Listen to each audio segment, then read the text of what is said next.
Good morning, everybody, and welcome back to Sunday School. I know we just did our systematic theology. We finished that up. We are going to dive in, and I only have a certain amount of time. I won't talk too fast. I'm just going to kind of give a recap of what's going on.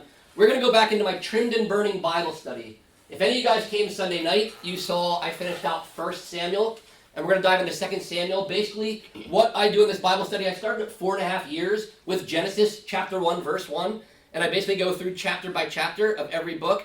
And we tell God's word, and we tell it as one story through one family.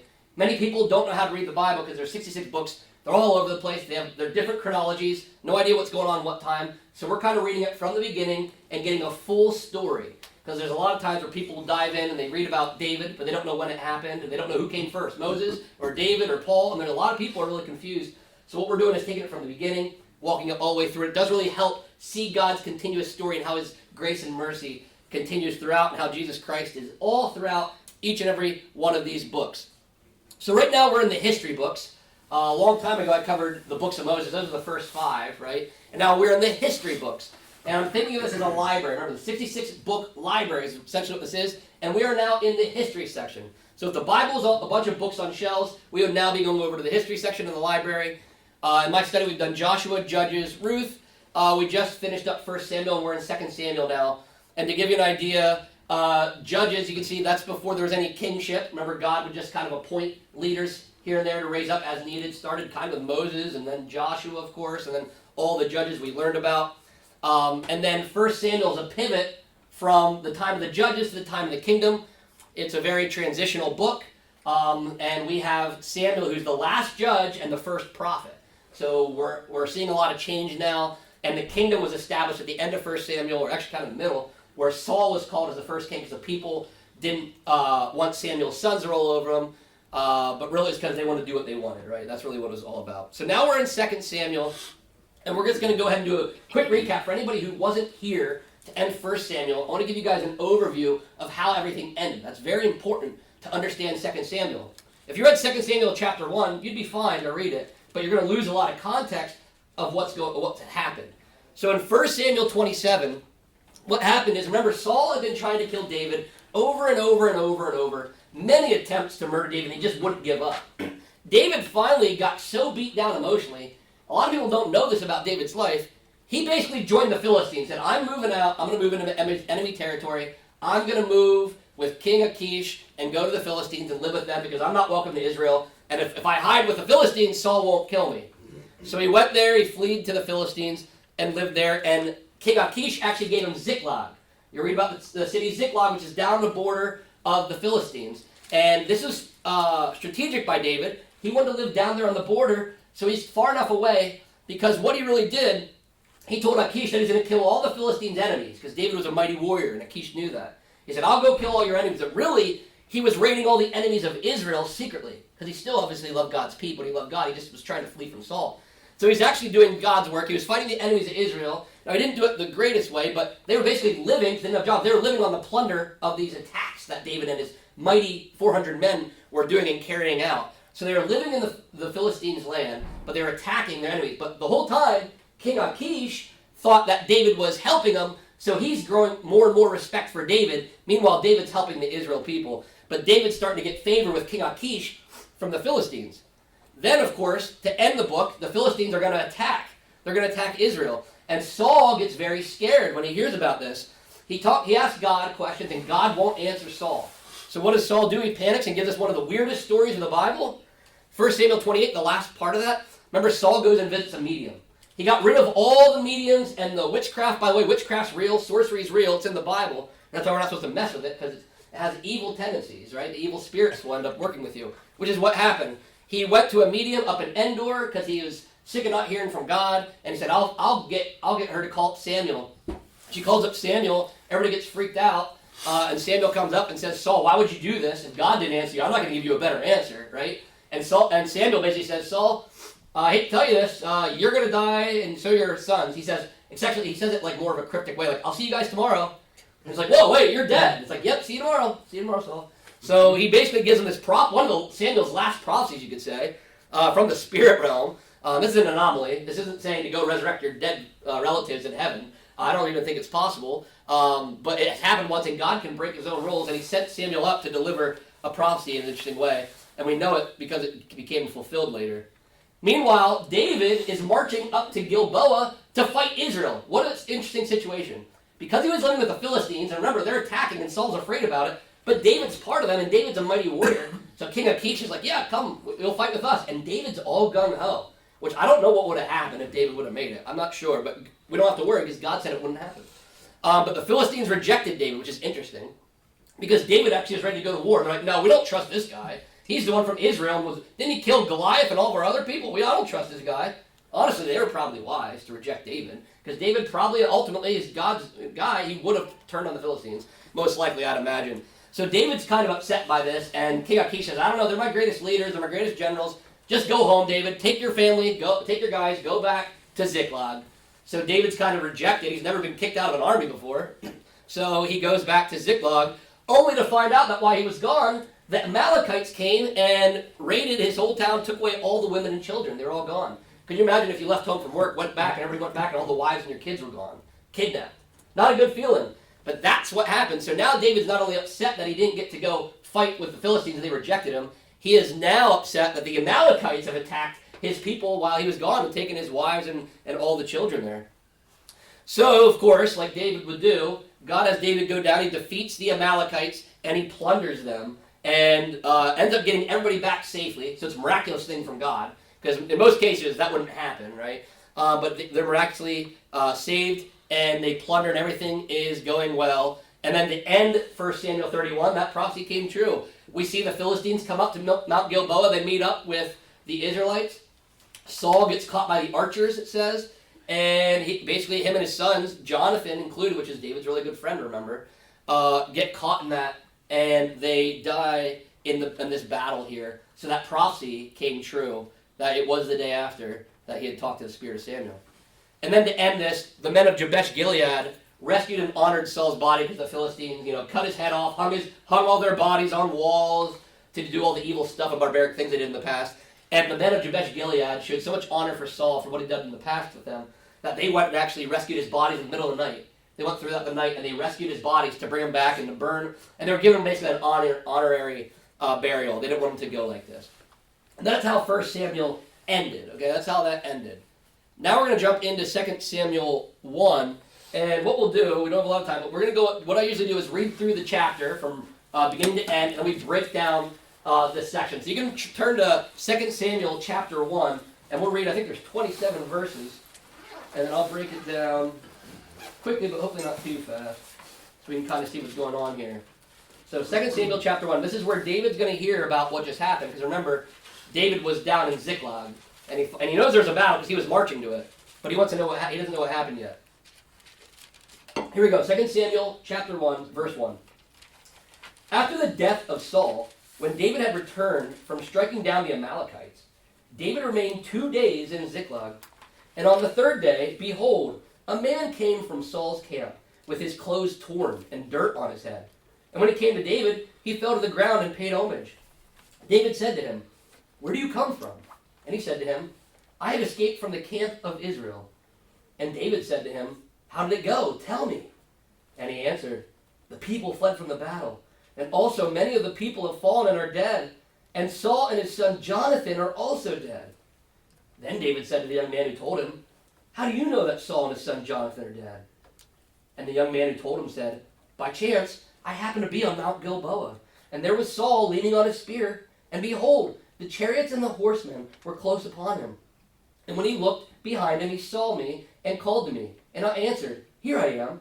And he said to me, 'Who are you?' I answered him, 'I am an Amalekite.' And he said to me, 'Stand beside me and kill me, for anguish has seized me, and yet my life still lingers.' So I stood beside him and killed him, because I was sure that he could not live after he had fallen. And I took the crown that was on his head and the armlet that was on his arm, and I have brought them here to my Lord." Then David took hold of his clothes and tore them, and so did all the men who were with him. And they mourned and wept and fasted until evening for Saul and for Jonathan his son, and for the people of the Lord, and for the house of Israel, because they had fallen by the sword. And David said to the young man who told him, "Where do you come from?" And he answered, "I am the son of a sojourner, an Amalekite." David said to him, How is it you were not afraid to put out your hand to destroy the Lord's anointed? Then David called one of the young men and said, Go, execute him. And he struck him down so that he died. And David said to him, Your blood be on your head, for your own mouth has testified against you, saying, I have killed the Lord's anointed. And David lamented with his lamentation over Saul and Jonathan his son. And he said it should be taught to the people of Judah. Behold, it is written in the book of Jasher. He said, Your glory, O Israel, is slain in your high places. How the mighty have fallen. Tell it not in Gath. Publish it not in the streets of Ashkelon. Lest the daughters of the Philistines rejoice. Lest the daughters of the uncircumcised exult. You mountains of the Gilboa, let there be no dew or rain upon you, nor fields of offerings. For there the shield of the mighty was defiled, the shield of Saul not anointed with oil. From the blood of the slain, from the fat of the mighty, the bow of Jonathan turned not back, and the sword of Saul returned not empty. Saul and Jonathan, beloved and lovely, in life and in death they were not divided. They were swifter than eagles. They were stronger than lions. You daughters of Israel, weep over Saul, who clothed you luxuriously in scarlet, who put ornaments of gold on your apparel. How the mighty have fallen in the midst of the battle. Jonathan lies slain on your high places. I am distressed for you, my brother Jonathan. Very pleasant have you been to me. Your love to me was extraordinary, surpassing the love of women. How the mighty have fallen, and the weapons of war perished. So that's what happens in chapter 1. And let's go ahead and break this down a little bit. So, remember, David again, he's in Ziklag. He just left that battle, went down, had basically a heart attack over his family being lost, went and saved them. And it says he's hanging out for 2 days in Ziklag, so everything was good. And he's waiting to hear a word of what had happened. It says on that third day, a man came from Saul's camp with his clothes torn and dirt on his head. So David's sitting there in Ziklag, and all of a sudden this guy shows up with his clothes ripped apart and dirt on his head. And right out the gate, he knows this is bad news. I'm sure right away he kind of got a little anxiety. Reason being is we don't obviously do this nowadays. You can if you'd like, but back then in those times to mourn a loss or a death of something important, you would rip your clothes and throw dirt on your head. It was a more outward mourning than we do. We're used to in our society, kind of talking about it at some services, having a service, and then kind of being in private, crying in private. Maybe you'll cry out loud or whatever. But they were very outward. They were very outward with their emotions and letting it be known. So he sees this guy come, and he has all of the signs that something bad has happened. It says when he came to David, he fell to the ground and paid homage. So he falls right away and pays honor to David. So David knows he's not here, to attack. He's here in honor. And David asks him where he came from. To where he says it came from a camp of Israel. So he knows it has to do with the battle. And he probably kind of already guessed where it was going. But he asks him, how did it go? And you see this Amalekite here go through and tell him that, all the people died. It was a really bad war, David. You wouldn't have wanted to be there. Everybody was dying. They were fleeing. They were running. People were falling. And even Saul and his son Jonathan are dead. And now that was one. Now, had he expected that? I don't know. I'm sure he knew when the guy tore his clothes that he knew that Israel at least lost the war of some sort. But now he's finding out that Saul's dead and Jonathan's dead, which would be kind of, you think, a mixed bag of emotions, because you have Saul, who's been trying to murder him over and over, like nearly, literally, if you go back, almost 20 different murder attempts. Like, imagine the charges you could put against Saul. And then you have Jonathan, who is like his best friend, right? So you have like your number one enemy and your best friend die at once. That would be a lot to handle. So David in the conversation asks him, well, how do you know? He wants to be sure. Like, are you just saying this? How do you know that Saul and his son Jonathan are dead? And the young man tells him, I love this, by chance I happen to be in Mount Gilboa. So that's another sign. Sometimes things look like, wow, it's so random. I was, think about this person, like I should pray for them, and I saw them, These things aren't chances. Usually the Lord is doing some divine design, I say. And you see it here. This guy didn't just by chance end up here. It ended up in the Bible. So this is a very important thing that the Lord led this man to. It says, by chance I happened to be on Mount Gilboa. That's where the war was going. And there was Saul leaning on his spear, and behold, the chariots and the horsemen were close upon him.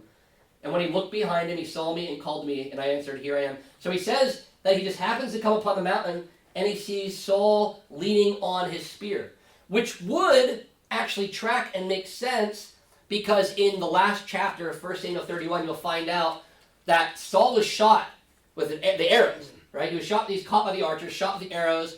Probably felt like he had a fatal wound, whether he did or didn't. We don't know. And he asked his armor bearer to kill him. He won't do it.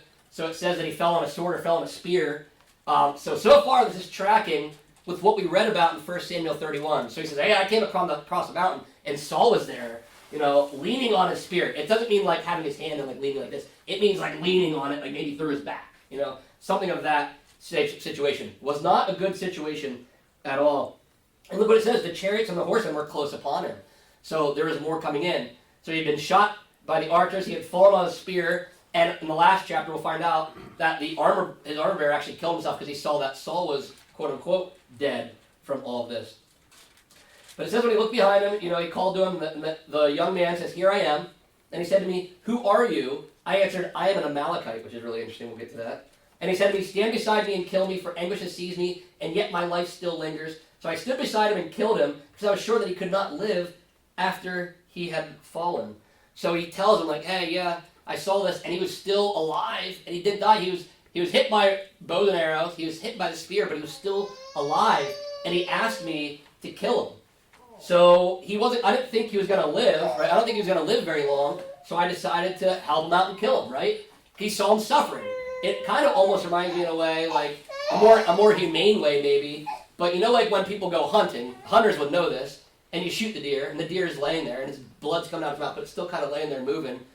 Are you going to let it, it's like, oh, I don't want to, you go up there and usually help it, right? You put it out of its misery, right? And that's probably how he thought of this, like, here's Saul suffering, with all these wounds, I'm going to kill him. But here's the interesting thing, some commentaries and commentators will say that this guy's lying, the Amalekite's lying. It's very possible. Why? Why do they think he's lying? Well, because the next part says he took the crown from Saul's head and the armlet that was on his arm, and he brought him to David. So some people say, well, he brought this crown and this bracelet because he knew that this was David's enemy. And he knew if he said, I killed your enemy, maybe he would get favor in whatever's going to come next for Israel, right? Because Saul's not in charge now. So they think maybe he was lying to give himself favor. But I take the approach that he was telling the truth, and 1 Samuel 31 is also accurate, and they can all be accurate at the same time. I think, and I could be wrong, but I believe that he was shot by the arrows. That didn't kill him. So he knew he was going to die, so he fell on the spear, and it looked to his armor bearer. It's kind of like a Romeo and Juliet thing. I think I said that in our last Bible study, where he thought he was dead. Well, I'm going to kill myself, right? Romeo and Juliet, nobody was really dead, and they end up killing themselves. Kind of a similar situation. I don't think Saul was completely dead yet. And he was still suffering. He didn't even commit suicide, right? And he was still suffering.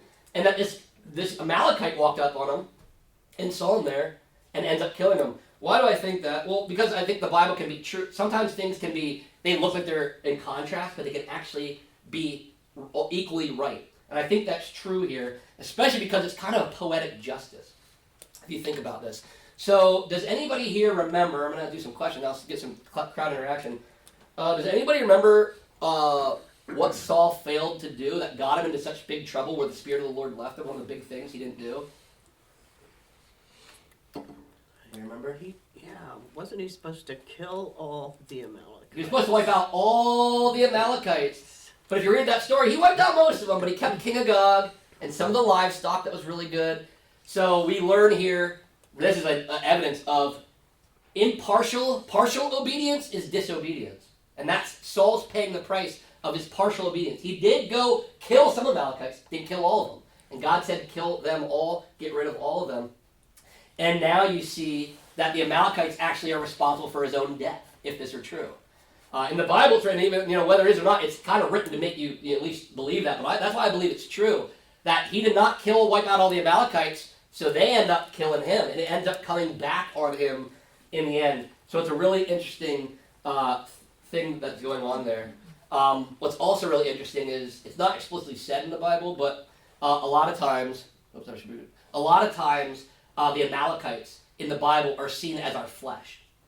And if you remember, like the first war on the Israelites in the wilderness is the Amalekites attack when they're weak and tired. And when does our flesh attack us? When we're weak and we're tired, we're most vulnerable to it, right?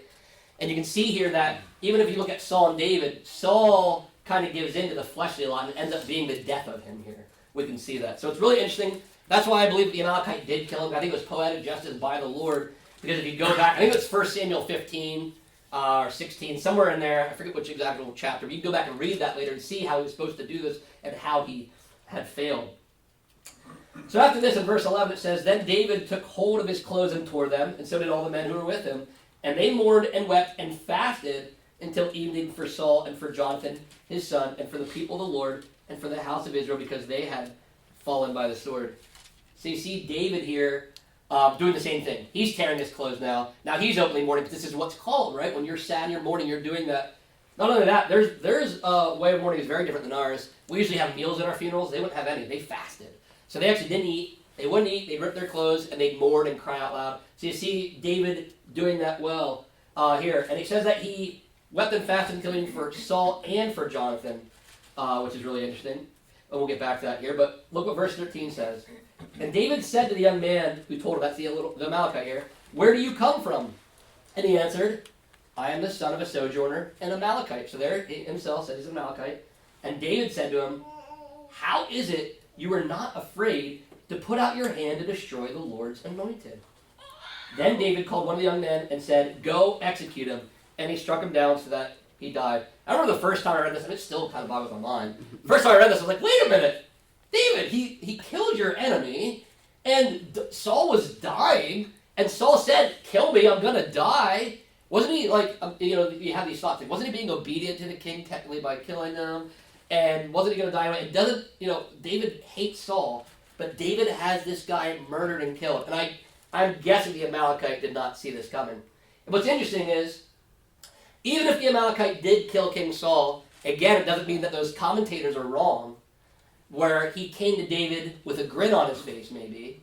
Or maybe not a grin on his face, but it's deep down inside saying, I got this crown for you, and I got this bracelet for you. Even if he did kill Saul, there might have been a little bit internal thing from the Amalekite, like, well, maybe if I bring this crown to David, he'll install me in his government, and I'll get a really high position. I'm sure that was some thought that crossed his mind, whether it was his main goal or not. But I'm imagining the Amalekite shows up. Could you imagine if you just said, hey, I defeated your enemy. I got rid, you know what I mean? I defeated your enemy. He's dead. He can't kill you anymore. And here's the crown. You would expect, like, well done, thank you, sir. You would not expect, off with his head, right? So I'm sure the Amalekite was like, I can only imagine the scene, like, wait, no. Like, I can imagine he's screaming and really confused right before he dies. But this teaches something very interesting about David. And David is, in a way, being very godly here. David takes the Ten Commandments very seriously. He says, thou shalt not kill, right? Especially, and now I know there's a time for this, time for that. Ecclesiastes says that.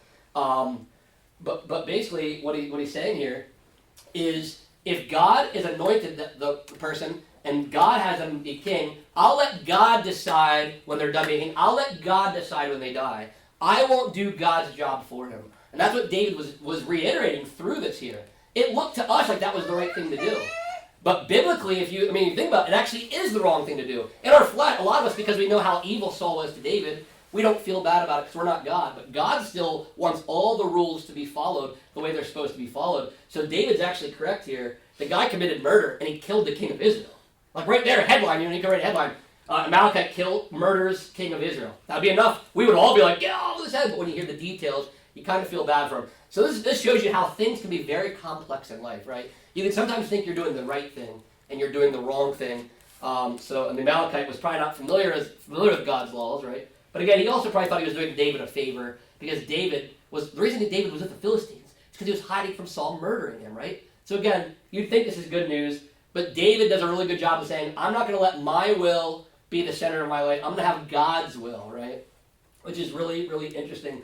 And this goes along with David's theme, because I didn't cover it in our recap here, but if you go back to 1 Samuel, remember that David could have killed Saul twice. Remember? He sneaks up on him. He could have. Remember, Saul was going to the bathroom in the cave. They were hiding in the same cave. No coincidence. Remember? There's no coincidence that in all the wilderness, Saul goes to go to the bathroom in the one cave they're all hiding out in, right?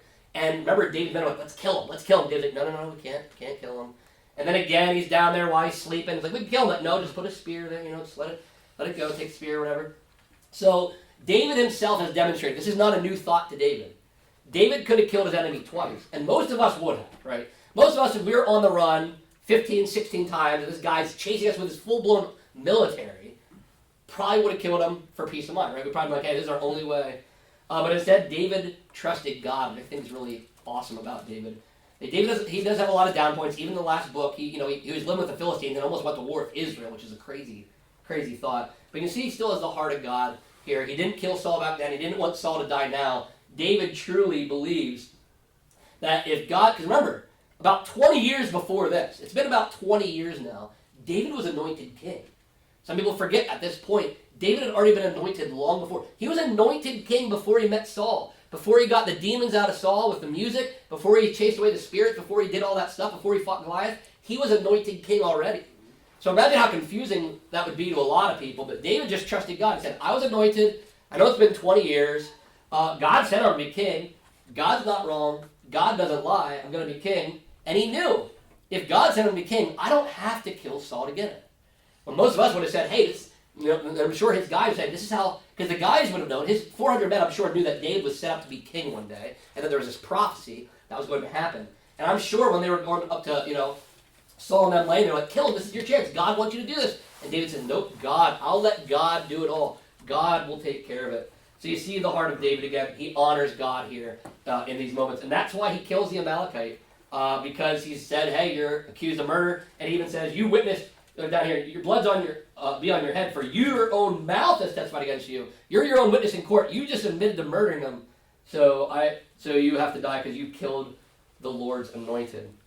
So very, very interesting exchange there, how that all happens. Then the chapter ends with David writes a song. So we know in the Psalms he wrote a bunch of songs, but he actually writes a song here. Sometimes this is called the Song of the Bow. But he writes this lament, a sad song for Saul and Jonathan. Another thing to show us that when we're going through hard times, how powerful music can be. The first thing we see David do after he finds out, after he mourns and he fasts, he writes a song about it to get his emotions out and to get all this down. I think that's really powerful in itself, and why worship music is really good for us. When you have bad news or you're going through a hard time, David knew this. This is before he even had Spotify to put music on, right? He might not even have a harp on hand, and he's just writing this music out. It's pouring out of him. So it shows how music can be a ministry in itself, to point your heart towards the Lord and to remember what he's done. But in this, here he laments. David laments for Saul and Jonathan's death. And he goes on, and he says, this song should be taught to the people of Judah. Behold, it is written in the book of Jasher. Sidebar here, book of Jasher, you'd be like, where's that in my Bible? It's not in your Bible. We actually don't even have the original copy. You can find other books of Jasher. We don't think they're actually the original copy. This just shows there's other books that, it doesn't mean that this is a missing book of the Bible, by the way. It just means there was a book back then of catalog stuff that God didn't think was important to put in the whole Bible. But that's what it's referring to. There was a book back then that they kept, if you're wondering about that. But he writes this song, and it's, your glory, O Israel, is slain in your high places. How the mighty have fallen. By the way, how many of you said how the mighty have fallen before? You had no idea it was from 2 Samuel. It's from the song that David writes, by the way. Tell it not in Gath, publish it not in the streets of Ashkelon, lest the daughters of the Philistines rejoice, lest the daughters of the uncircumcised exult. This is interesting. He's like, hey, don't tell anybody about this. I don't want Philistines cheering about this. This is sad news. I don't want any of God's enemies to cheer over this.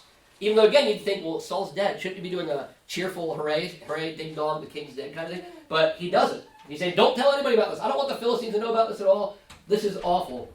Then he goes to talk about your mountains of Gilboa, and he kind of, personifies them. He doesn't want any dew or rain to fall on them because that's where the king died. The shield of the mighty was defiled. From the blood of the slain, from the fat of the mighty, the bow of Jonathan turned not back, and the sword of Saul returned not empty. Saul and Jonathan, beloved and lovely. So that line is interesting right there again because he's showing love for Saul. And this is, I think, in this chapter where David shows us Jesus Christ the most, right? Because this is what Jesus said. Love your enemies. And we can't comprehend it. It's so hard for us to do. It's actually humanly impossible. That's why the Bible says if you're loving people, you're like, it's because they love you back. How hard is it for people? Imagine if somebody was trying to actively murder you every day of your life and you had to love them. That's insane, right? But that's what God called us to do. And David literally did it. So it is possible, but not with his own strength. I imagine God was working through David this whole time, because there's no way David in his own strength could have loved Saul this much after what he was doing. This is God working in David's heart. But he calls Saul beloved and lovely along with Jonathan here. And he's giving him these praise. He's basically writing a praise song. They were swifter than eagles. They were stronger than lions. So now imagine this guy was murdering you, and now you're writing a song about how great he was. This is like another level of I couldn't comprehend it. Again, only God and only what Jesus taught us, love our enemies. David's living that out before Jesus even told us that. That's why I believe God is working in his heart to do this. Then he calls the daughters of Israel to weep over Saul, and he's saying, like, look what Saul did for you. And he's also showing us, like, hey, people can do bad things, but they can also do good things. Just because they do evil and bad things doesn't mean we have to forget all the good things they did too. So, although he doesn't write anything about being murdered or being, how Saul attacked him, but he writes about how he clothed them in luxurious scarlet and put ornaments of gold on their clothes and their apparel. He's praising Saul, saying, Israel, don't forget, Saul was great to you guys, right? So he's writing this nice little, that little song about him. Again, how the mighty have fallen. Jonathan lies in your high places. I am distressed for you, my brother Jonathan. This one I would have expected, this line here. Because Jonathan, remember, was his best friend, right? His best friend. And not only that, they made a covenant together, which I believe is why this line comes at the end. Your love to me was extraordinary, surpassing the love of women. This one confuses people a lot. You get all kinds of crazy commentaries on this, right? But it does not mean that, he was in love with Jonathan and didn't love women. Because you see in David's life, he loved women so much it became a problem, right? It became such a problem, right? So it has nothing to do with anything like that. What I think it's tied to is there are different loves. Love of your mother, love of your brothers, love of there's all these different kinds of loves, right? And you have your best friends. You have this special love, not like a love of a woman. If you're for your guy, or if you're women, it's not the love of a man. It's very different, right? But not only were they just best of friends, love each other, they also had a covenant with God, which I think brought them closer than any women David was with. And by the way, David's track record with women later on is not great. So, it's not even that he had a great relationship with women, right? So that Jonathan had to be better than that because, David was all over the map with women there. But it's because him and Jonathan had this special covenant. There was this special bond between them. Not only were they best friends, but they had also made a covenant together in the eyes of God that they were going to be unified forever. Which is later why you'll find out about Mephibosheth, later actually in this book, why he's able to be honored by David is because of this love for Jonathan. And they made this covenant, this bond, even after Jonathan's dead, he still wants to honor it. And does anybody remember why it was so important that they made this covenant? Now, it ended up not having to become a big deal, but does anybody remember why this would have been such a big deal that David and Jonathan made a covenant for David being king? Because back then they had to kill the descendants. Yes, very good. So they would have had to kill, so exactly. So remember, everybody, the prophecies were coming out that David is going to be king. Saul had lost the spear to God, and David was going to be the king. And the reason it was a problem because in ancient times, what Daniel's saying is like, when you took over, when a family line changed, you'd have to wipe out and kill the entire family. You'll see later, that's what happened. If you didn't, there was a civil war until somebody was a king. They wouldn't give up the bloodline. So they had all seen, well, if Saul's not going to be king, Jonathan is actually next in line to be king. Jonathan, so even if David would have murdered Saul, Jonathan would have been made next king, which would have meant if they didn't make this covenant, David and Jonathan would have had to fight to the death for the kingship. But God didn't design it that way, thank the Lord. God designed it so that they never had to put it into place, right? Because Jonathan actually got killed with Saul. So God didn't even put David through that, by the way, which is awesome. But they'd already made this covenant ahead of time that whenever this happens, Jonathan knew God's in charge. When this happens, we'll be best of friends. And David says, yep, I will not kill you. Jonathan, I'm never going to kill you. You and you'll be honored in my courts forever. And he is, which is really cool. That covenant will come out to play. Jonathan's dead, but we'll later see that with Mephibosheth when we get to that. But I think that's really what this meant. Your love to me was extraordinary, surpassing love of women. It was not only were you my best friend throughout my life, we got to know each other, but we also had that special bond together that we're going to honor each other forever and ever. And you can't find a woman like that in David's life, right? You can't find one that has his devotion and his honor like Jonathan had. And I think that's what this is saying here. And then, of course, it ends with how the mighty have fallen and the weapons of war perished. So does anybody have any thoughts or questions based on 2 Samuel chapter 1 there? Yeah, Bill. I do. I'm sort of confused. Sure. But, Yeah, there's a lot going on here. Yeah. So Israel and Judah is a nation at this time. Yes.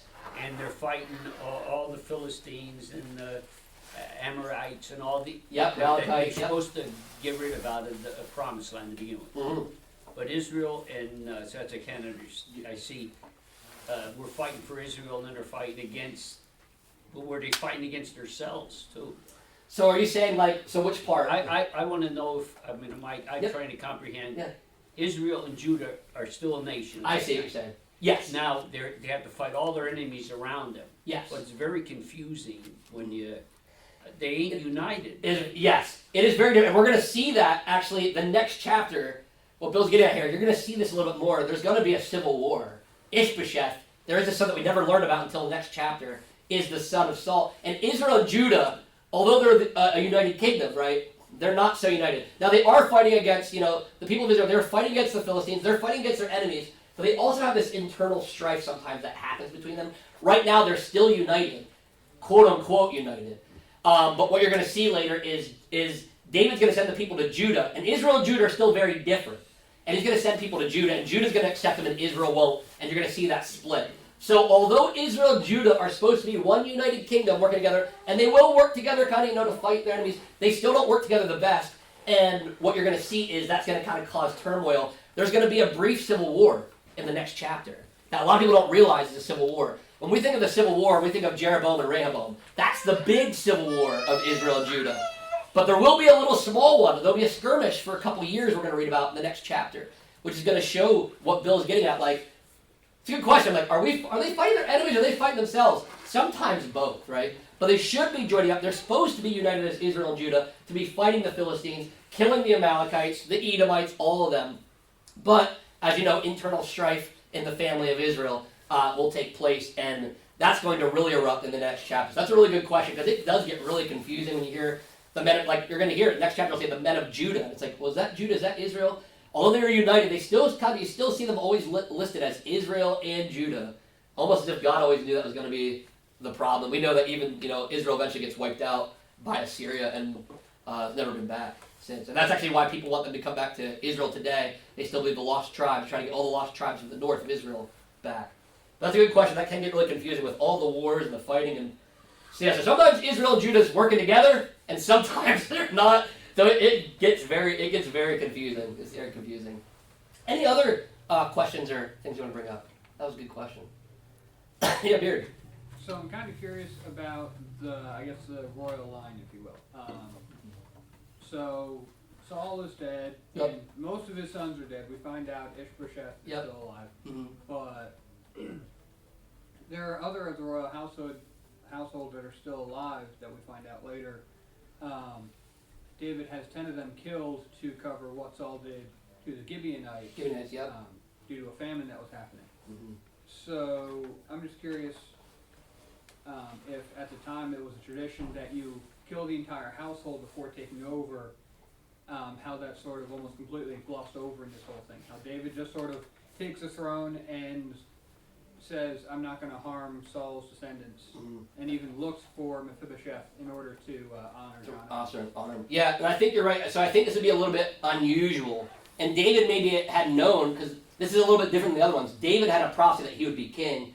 So he's probably inside, now that he's seen all this come to pass, not so worried that any Ishbosheth or any other person was going to overtake him. So he ended up wiping them out, like you said, but he didn't prioritize that, because he didn't see it as probably a threat. I could be wrong, but he would have seen it as big of a threat as other kings who had never had that promise that they would be the king. So, but he does follow through with that. It is a brutal fact. Even in North Korea, as recent as North Korea, I remember a couple years ago, Kim Jong-un, after he took power, killed his uncle and fed him to dogs. Awful, awful stuff. So places in the world where they have dictatorship and kingship, they still do this. That they'll kill their uncles, they'll kill their cousins, they'll murder them, so they can't ever seize power. That stuff still happens today, but back then it was a really big thing, because the family line was supposed to continue. That's what kingdoms did. You still see that in England. It's still the family members of those people, right? So if it's that's why that would happen. When a new dynasty would come in, they'd have to kill the whole previous one. So that's a really good question as well, Beard. Well, we run out of time. Thanks again. Make sure you read ahead. We'll do 2 Samuel 2 next week, Lord willing. Until then, next time, keep your lamps trimmed and burning.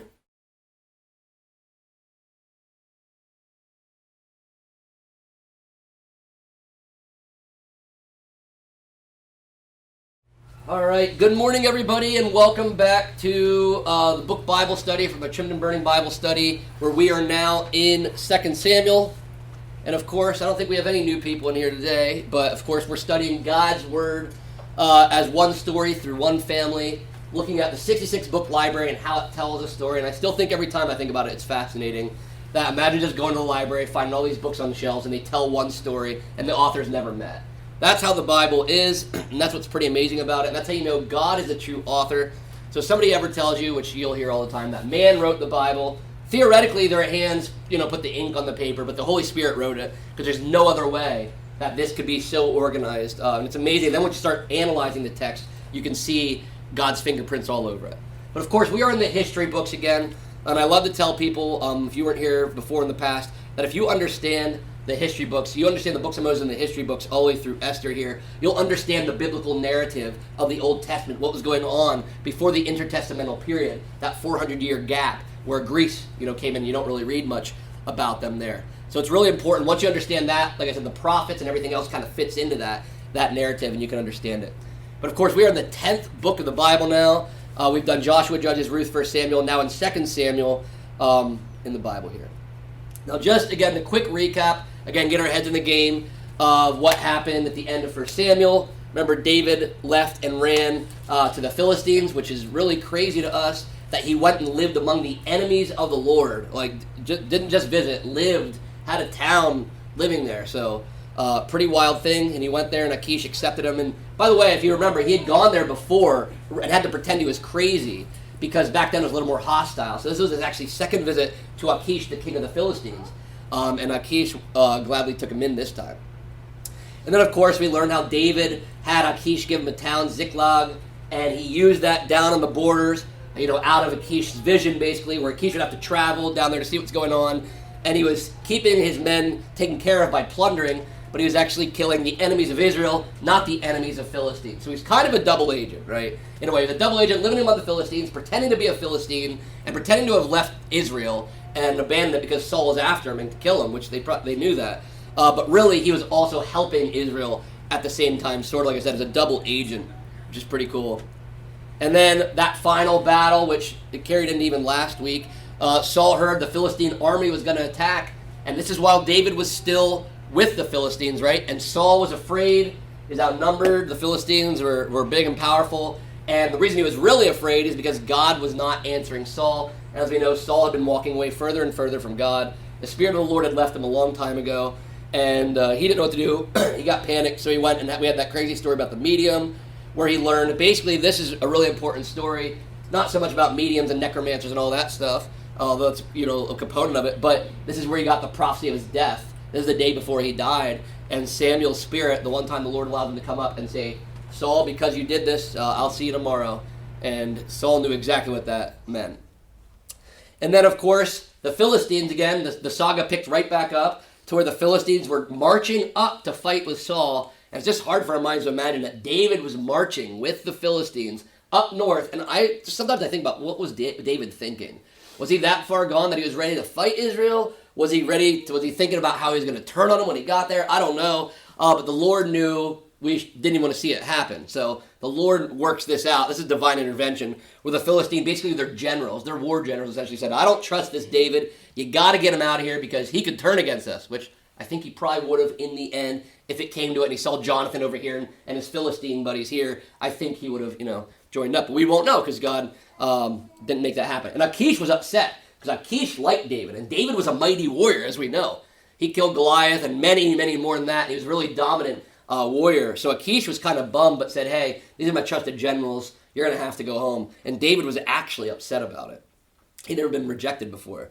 And then, of course, when he got back, Ziklag, the town where all of his families, the wives and the children were staying while the men of war went out, had been destroyed by the Amalekites. It was all on fire, and all the women and the children were gone, which talk about a panic attack. And it could have been awful, but the Lord protected them. The Lord protected those women and those children, which is unusual for a situation like this. When people come and plunder a city, usually everybody goes, right? So this is God's, again, divine hand. You can see it all throughout how God is divinely protecting David, leading David, because otherwise David would get himself in trouble.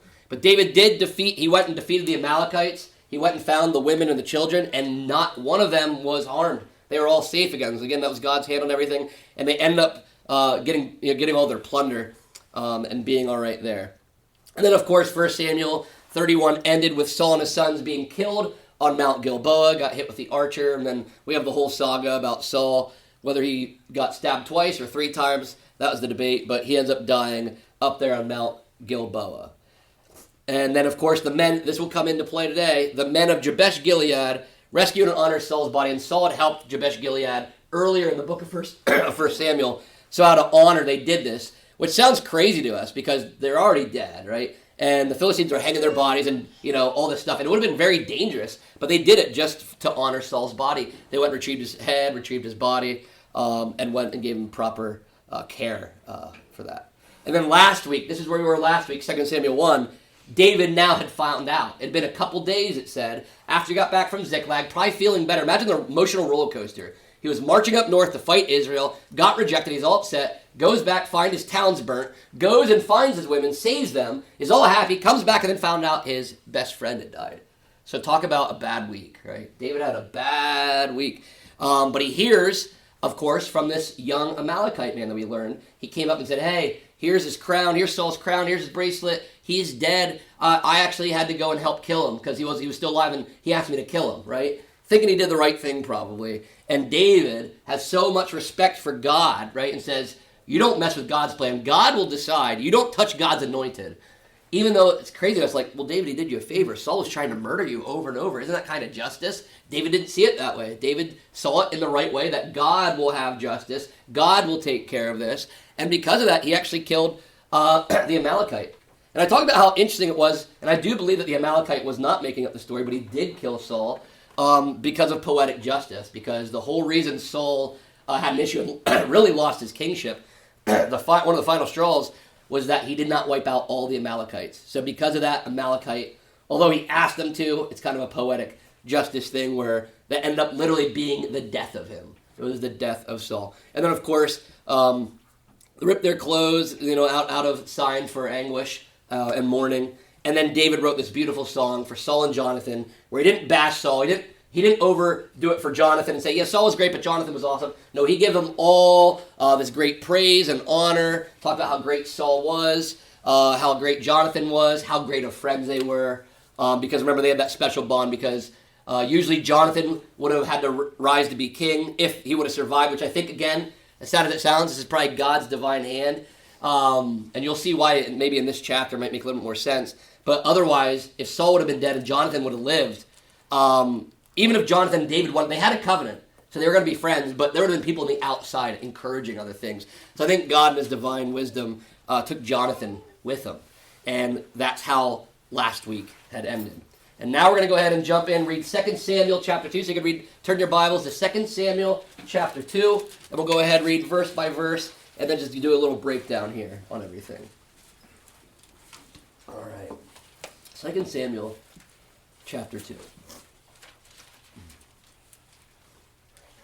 After this, David inquired of the Lord, shall I go up into any of the cities of Judah?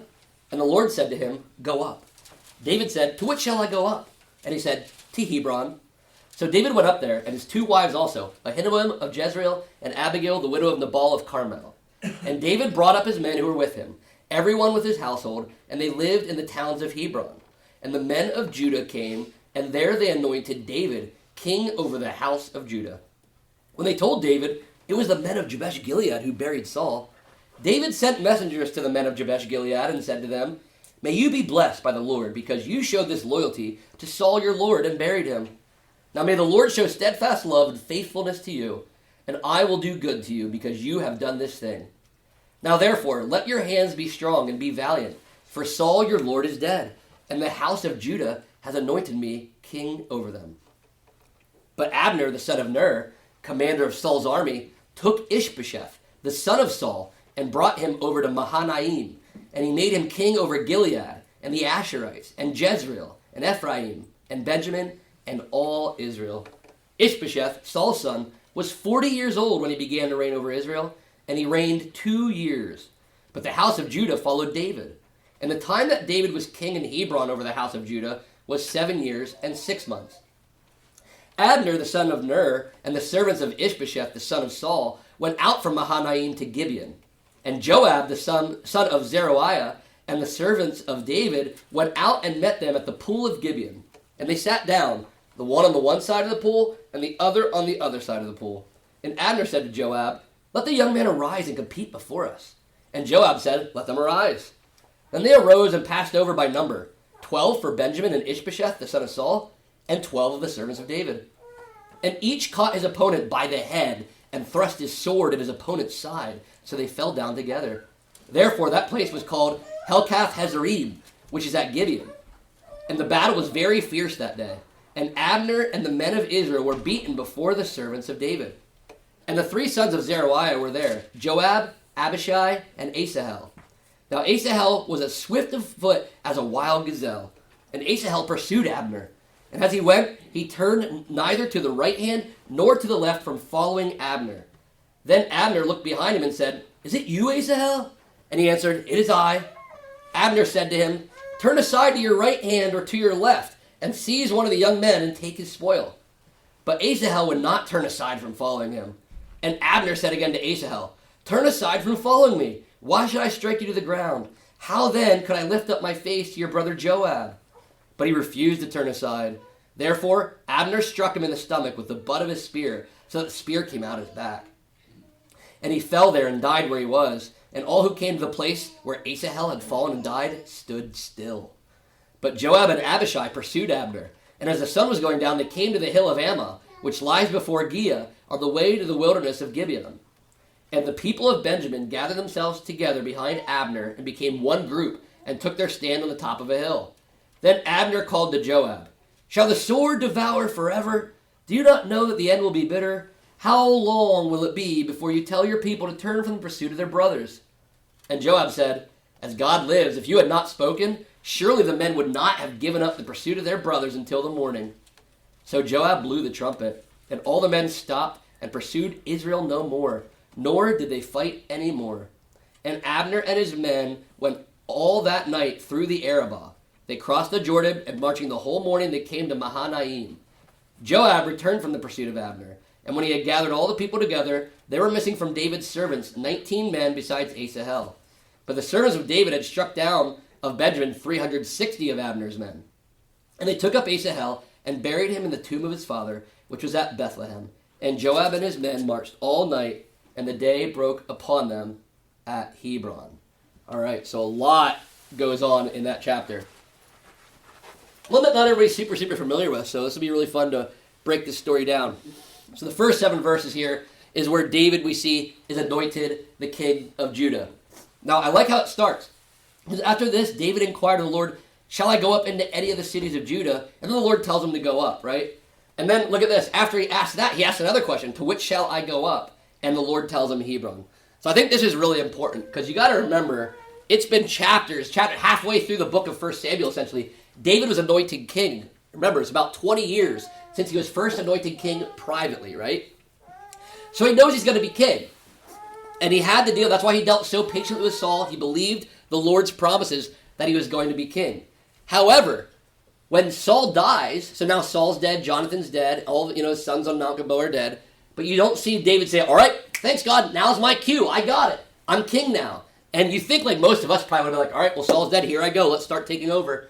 But you see here why David is a man after God's own heart. Even though God had promised him and he knew it was the plan, he's asking God, is it time yet?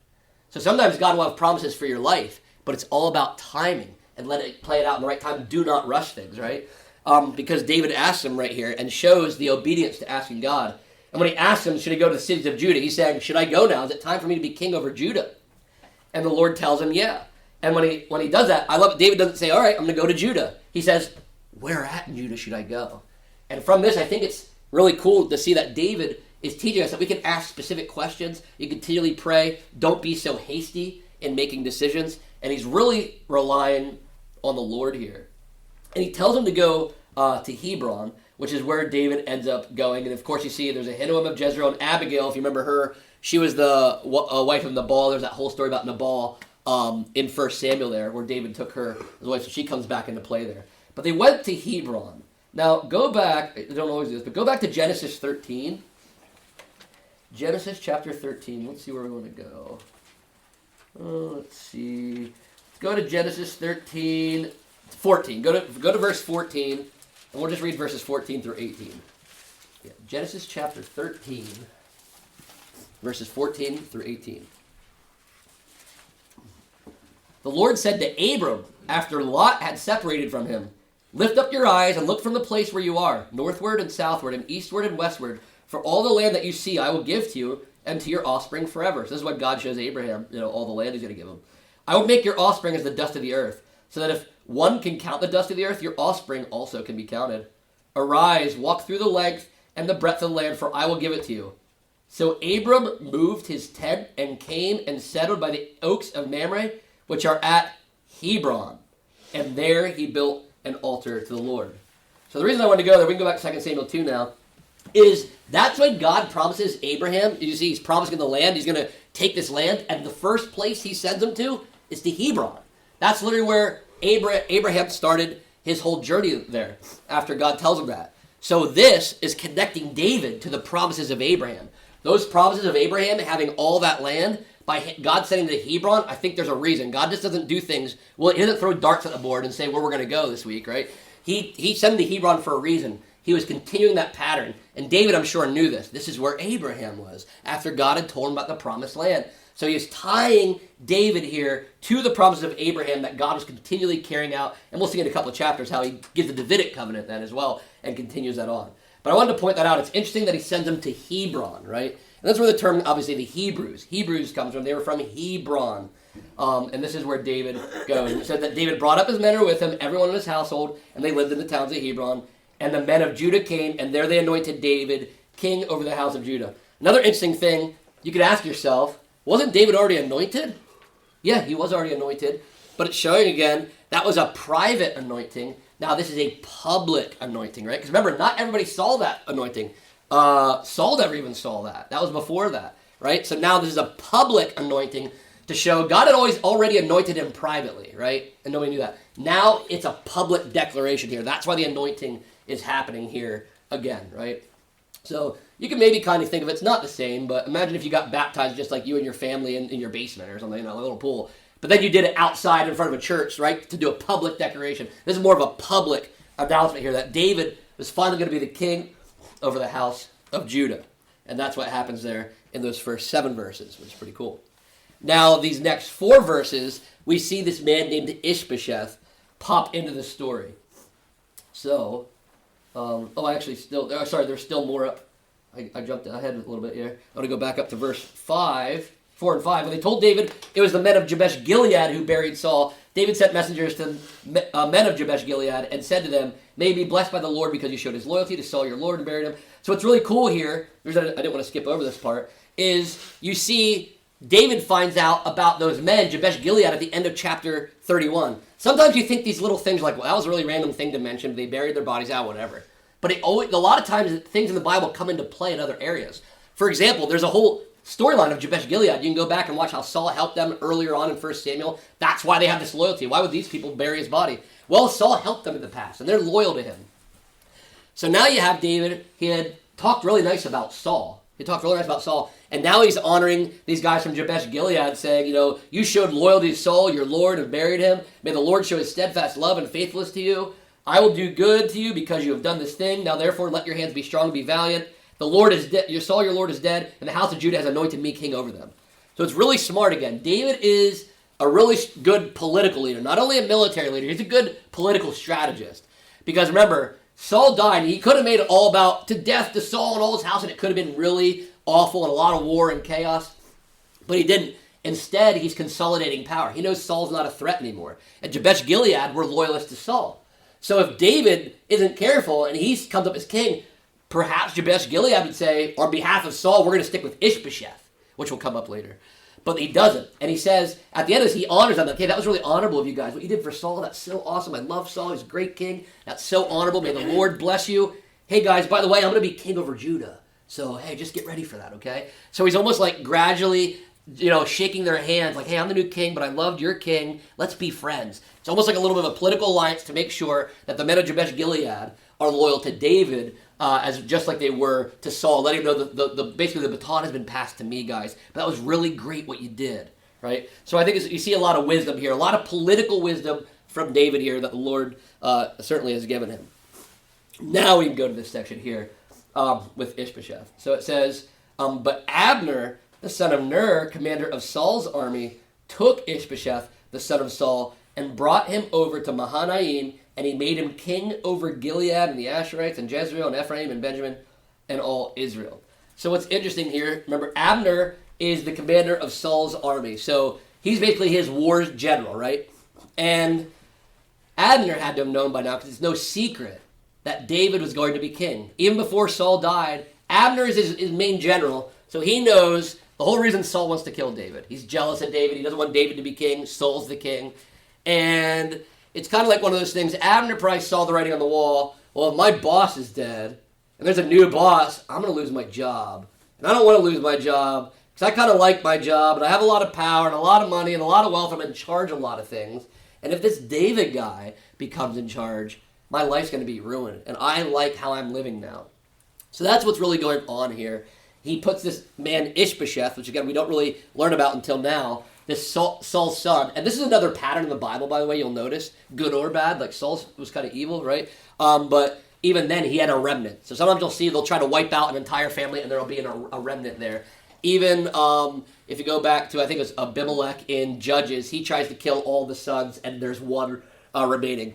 So you see that pattern even here. A 40-year-old man named Ishbosheth was Saul's son. And Abner sees the moment because I know one of his sons, Ishbosheth. I'm going to go get him. We'll make him king. And he installs him king over Israel, the north. So now a civil war has broken out, which is a sign of what's to come. Because we know there will be a bigger civil war later with Jeroboam or Rehoboam, and it's going to be more chaos. But this is another civil war going on here. Israel and Judah are separated. They're no longer united, and Ishbosheth's in charge. But what Abner's doing here is proving us the foolishness of man, right? The foolishness of man to think that God said something, but you can outdo it. It's actually satanic, because Satan does the same thing. Satan knows what God said, and he knows that Christ said it's all done, but he wants to just wreck and wreak havoc for his own good, and that's what Abner's doing here. Abner's fighting against God just like Saul did. He's just following after his boss, Saul, basically, which will end. We'll see how it goes later. We learn here again, Ishbosheth's 40, and he reigned for 2 years. I think that's really important, because we can read these chapters and just go chapter by chapter by chapter, and in our mind, it just happened one day after another day. But after he installs him as king, it goes for 2 years. Now again, think about David. David has been anointed, he was anointed 20 years ago, right? And he had to be the shepherd boy, and he followed the Lord, and had to live under Saul and his chaos, and run, and Saul's finally dead, and I'm sure he was like, oh, he breathed a sigh of relief, like, finally, I'll be king. But for 2 years, he has like a whole other situation arise. And I bet at some point in his humanness, doesn't say it, but he's probably like, God, when is this happening? You keep kicking the can down the road. Are we actually doing this or not, right? So it shows that sometimes you have to be patient. God will make you promises, but you have to be patient. Also, we're learning here that God's plan happens in steps, in sequence. It doesn't always happen from here to boom, and now God's plan's here. No, it slowly unfurls. David's anointed as a young man. Then all of a sudden he beats Goliath, gains a little bit of power, a little bit of notoriety. Then he survives Saul, builds his character, all these things. And now he has to go through another 2-year war with Ishbosheth and Israel. So kind of a hectic beginning too. Although he's king, he's only partially king. And what's amazing here is, remember, Jesus Christ is in all of the scriptures. And you can see his story here. Because just like today, is Jesus king? Yes, he's king. Is the kingdom here on earth? Yeah, it's here, but not yet. You ever heard that? Like it's right now, but not yet. That's how the kingdom is. The kingdom is living through us. Jesus is reigning as king, but it's only partial, right? Because you see the world governments and what they're doing. They're not living very godly. But eventually, it'll be fully here. The kingdom will be completely here. He'll reign over everybody, not just in our hearts and not just through believers, but it'll reign throughout the entire earth. So it's another sign that God does things in these ways. And sometimes it's here, but not completely here yet. And you see that even here with David.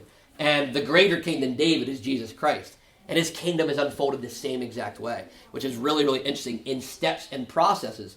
And that's what Peter and all them had a problem with, right? They were ready for it to just, God made a promise, kingdom's coming, and it's here, right? It's like, nope, God says you got to be patient. You have to wait another couple thousand years. And things are going to have to unfold slowly but surely. This is a process, and trust the process, trust the plan. And that's what David's doing here. But he has to be patient. I just want to point out, 2 years he had to deal with this. It was not like a 1-week war, a 1-month war. 2 years he had to fight with Israel. And it does say, it could be confusing because it says, when David was king of Hebron for 7 years and 6 months, so 7.5 years. So the disparity there. All that means is that he stayed in Hebron after those 2 years for another 5.5 years. He kept the capital there at Hebron. But now, after this section is where we have, this is the rest of the book, the Battle of Gibeon. This is the one that's lesser known to a lot of people. So it starts out, Abner, goes out to Gibeon, and Joab is the war general of David, right? That's his nephew, actually, of Zeruiah. That's David's sister. And they go out and they meet at the pool of Gibeon. So Joab and his guys are over here, Abner and his guys across like these waters. From one side, talking like from a pool to the other side, right? And they sit down, one on the one side, one on the other side, and Abner says to Joab, Saul's guy says to David's guy, let the young men arise and compete before us. And Joab agrees. So remember, this is kind of a thing. It was like fighting by proxy they used to do. This is how we got the whole David and Goliath story. Do you ever think about that? Why was everybody watching on the hill from Israel? And why was everybody on the Philistines watching while just David and Goliath fought? Why weren't they all fighting each other? Because this is what they did. This is how they fought battles back then.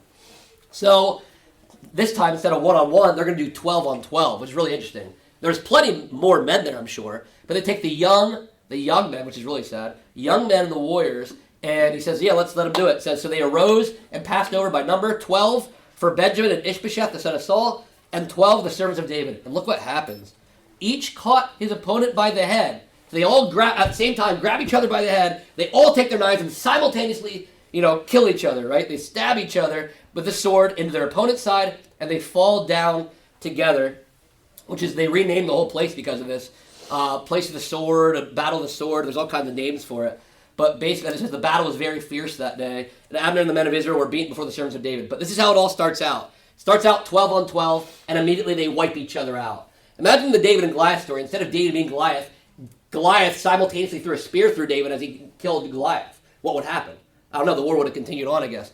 But it's sad, and it shows how futile and foolish wars can be. Because Joab and Abner didn't have to risk their lives. They didn't die. They sent 12 young men of each side out, and they all died. It shows that it accomplishes nothing, right? These wars and these hand-to-hand combats and killing accomplish nothing for anybody. They're a stalemate again. The only thing is 24 men are dead. For what, right? For foolish pride. Because if Abner would have just listened to the Lord, they would have put their arms down and they would have joined forces with David. Because think about this. How bad is this? Abner is not from the Philistia. He is an Israelite. So these are God's people fighting. This whole war we're reading about here, this Battle of Gibeon, is God's people fighting God's people, right?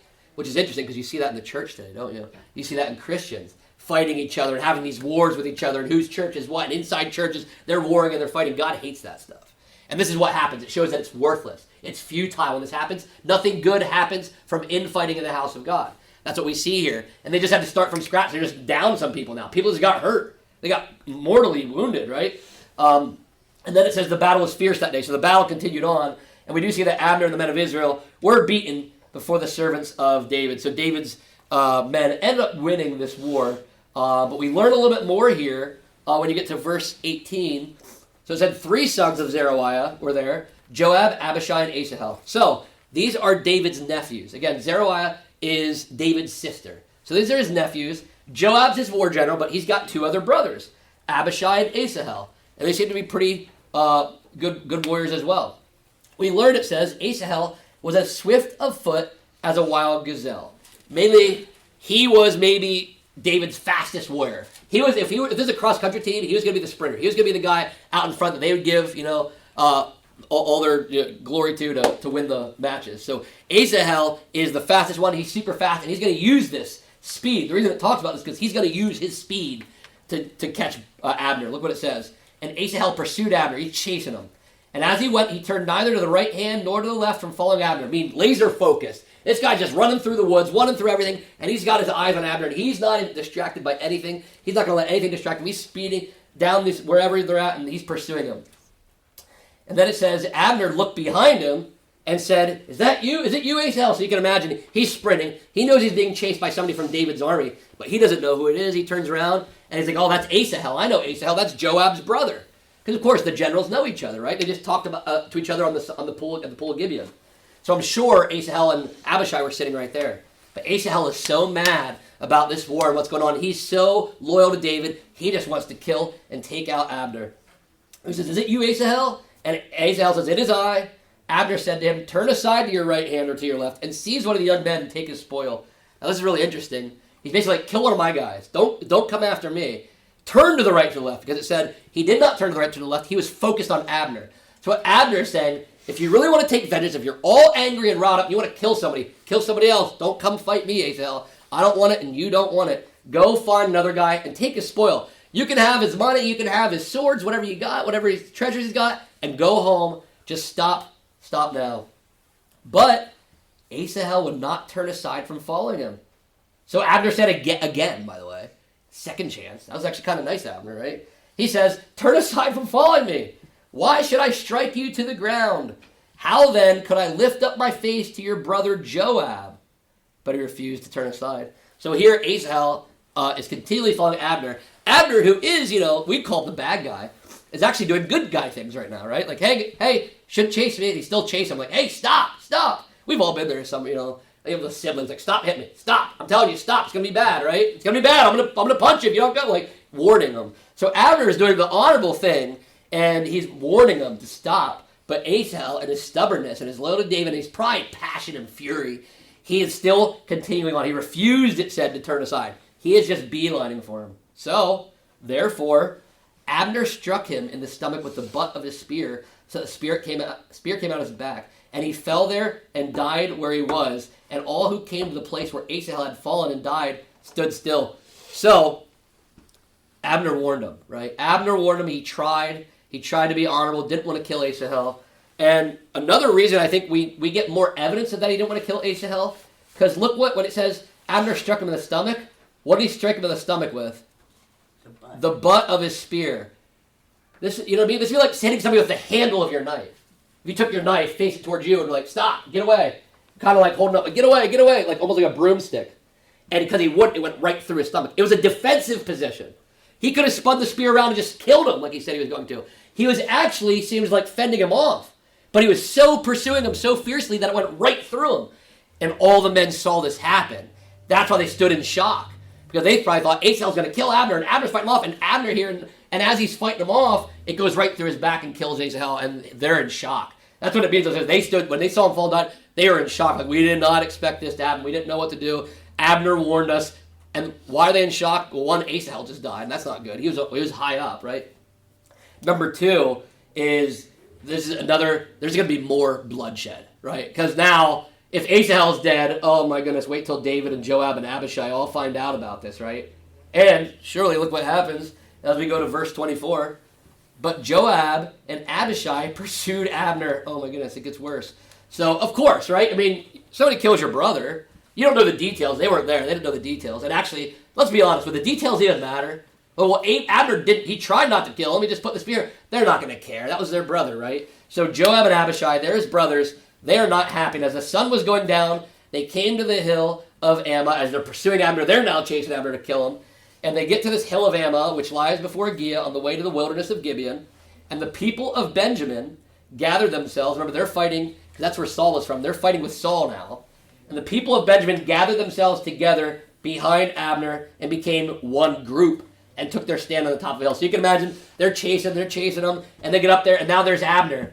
And with Abner is this army of men now behind them. That's what it says.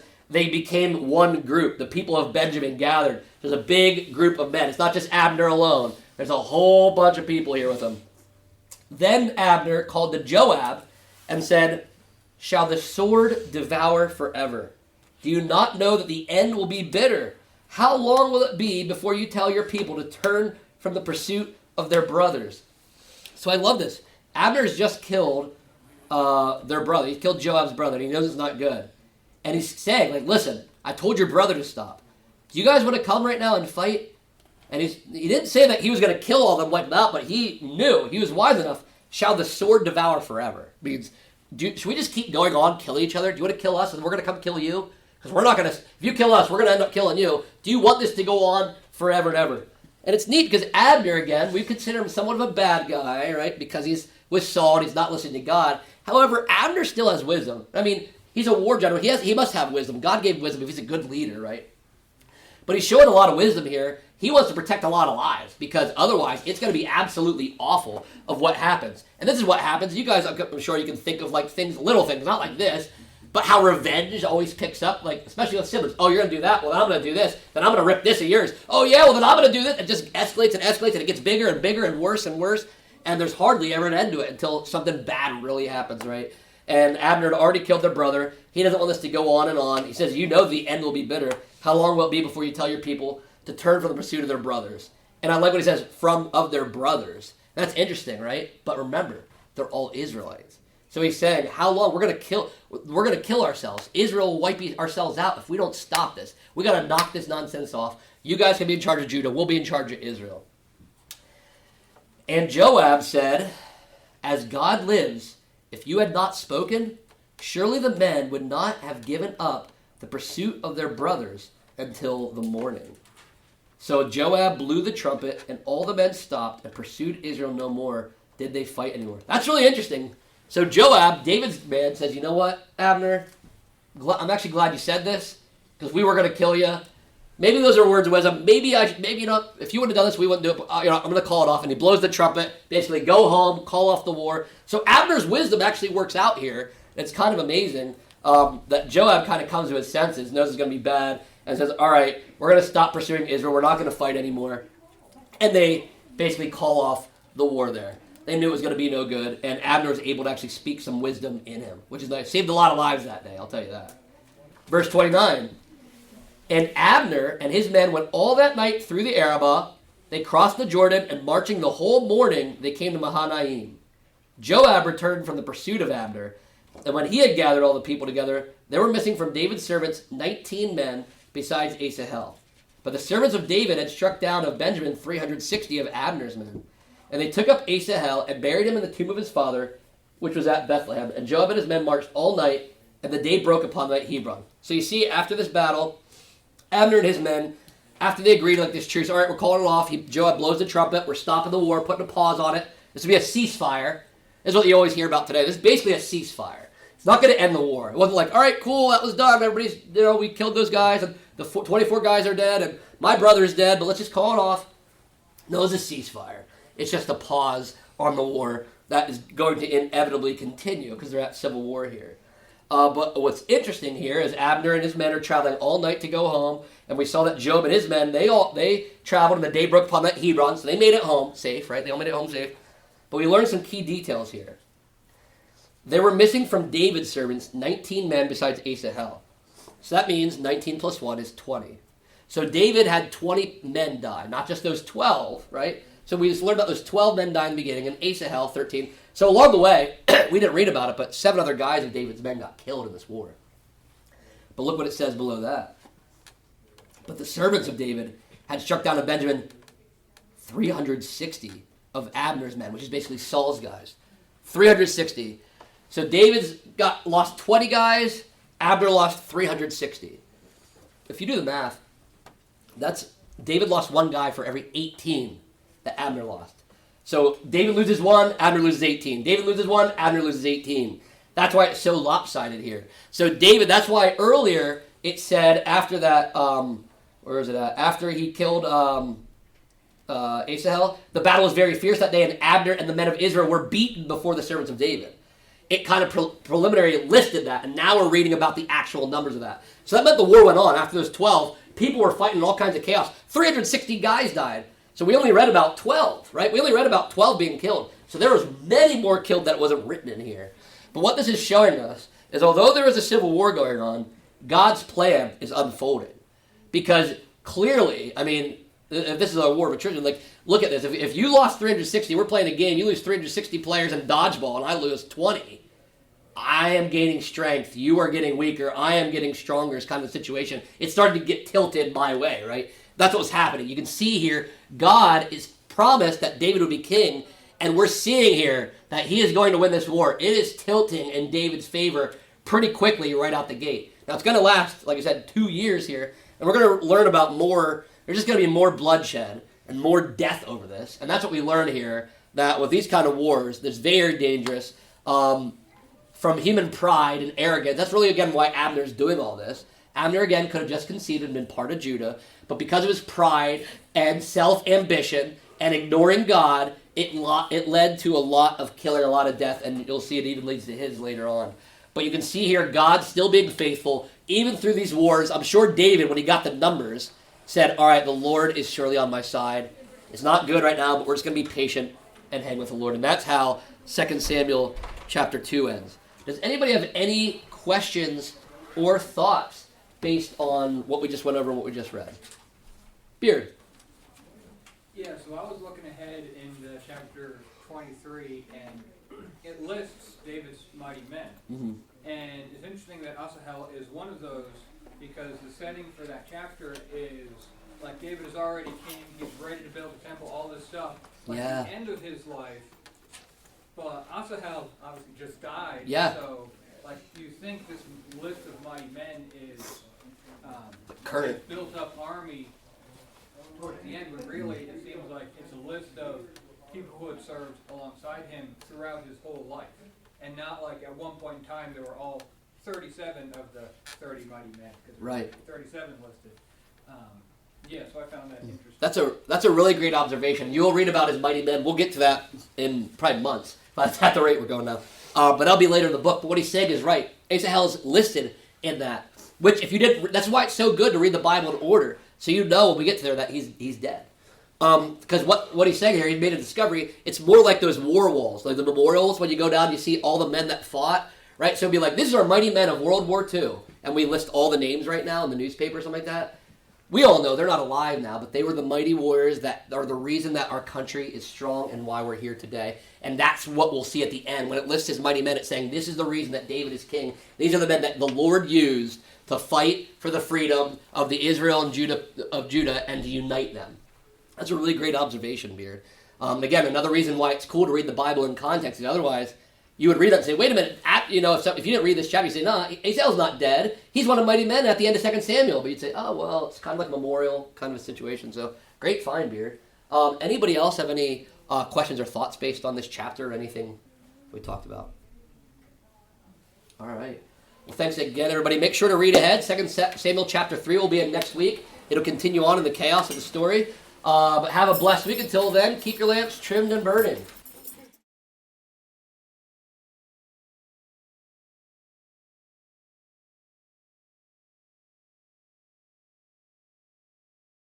All right, well, good morning, everybody, and welcome back for another Bible study, the Trimmed and Burning Bible study, also known as the Book Bible Study, where we are in 2 Samuel, still in the beginning of the book, and we're in chapter 3.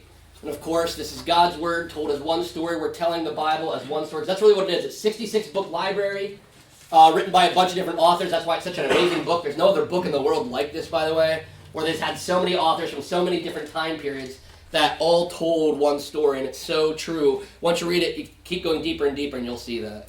And of course, like I mentioned before, we are in the history books right now, in 2 Samuel, making our way through. We'll have the books of Kings after this, Chronicles, and then of course, Ezra, Nehemiah, and Esther. Those are considered post-exilic books, means after the exile, when they get sent to Babylon. So those 3 books are a little bit different than the rest. But this is the history of the Jewish people. If you understand the books of Moses and you understand all these books, you'll have the very good narrative of what's going on in the Old Testament. So anything else you read in your Bible, whether you're reading the Psalms, Proverbs, whether you're reading the prophets, they'll all fit into these historic narratives, which is why it's really important to understand the narrative here.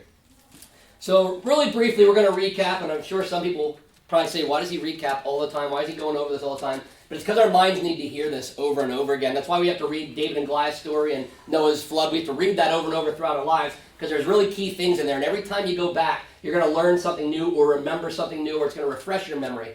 And by going back and reviewing this, it also ties, remember what we're doing? We're tying this Bible as one congruent story, which is why I'm going from another book, 1 Samuel, going right into 2 Samuel, which even though they used to be one book, right? There's just 2 books broken down for our understanding.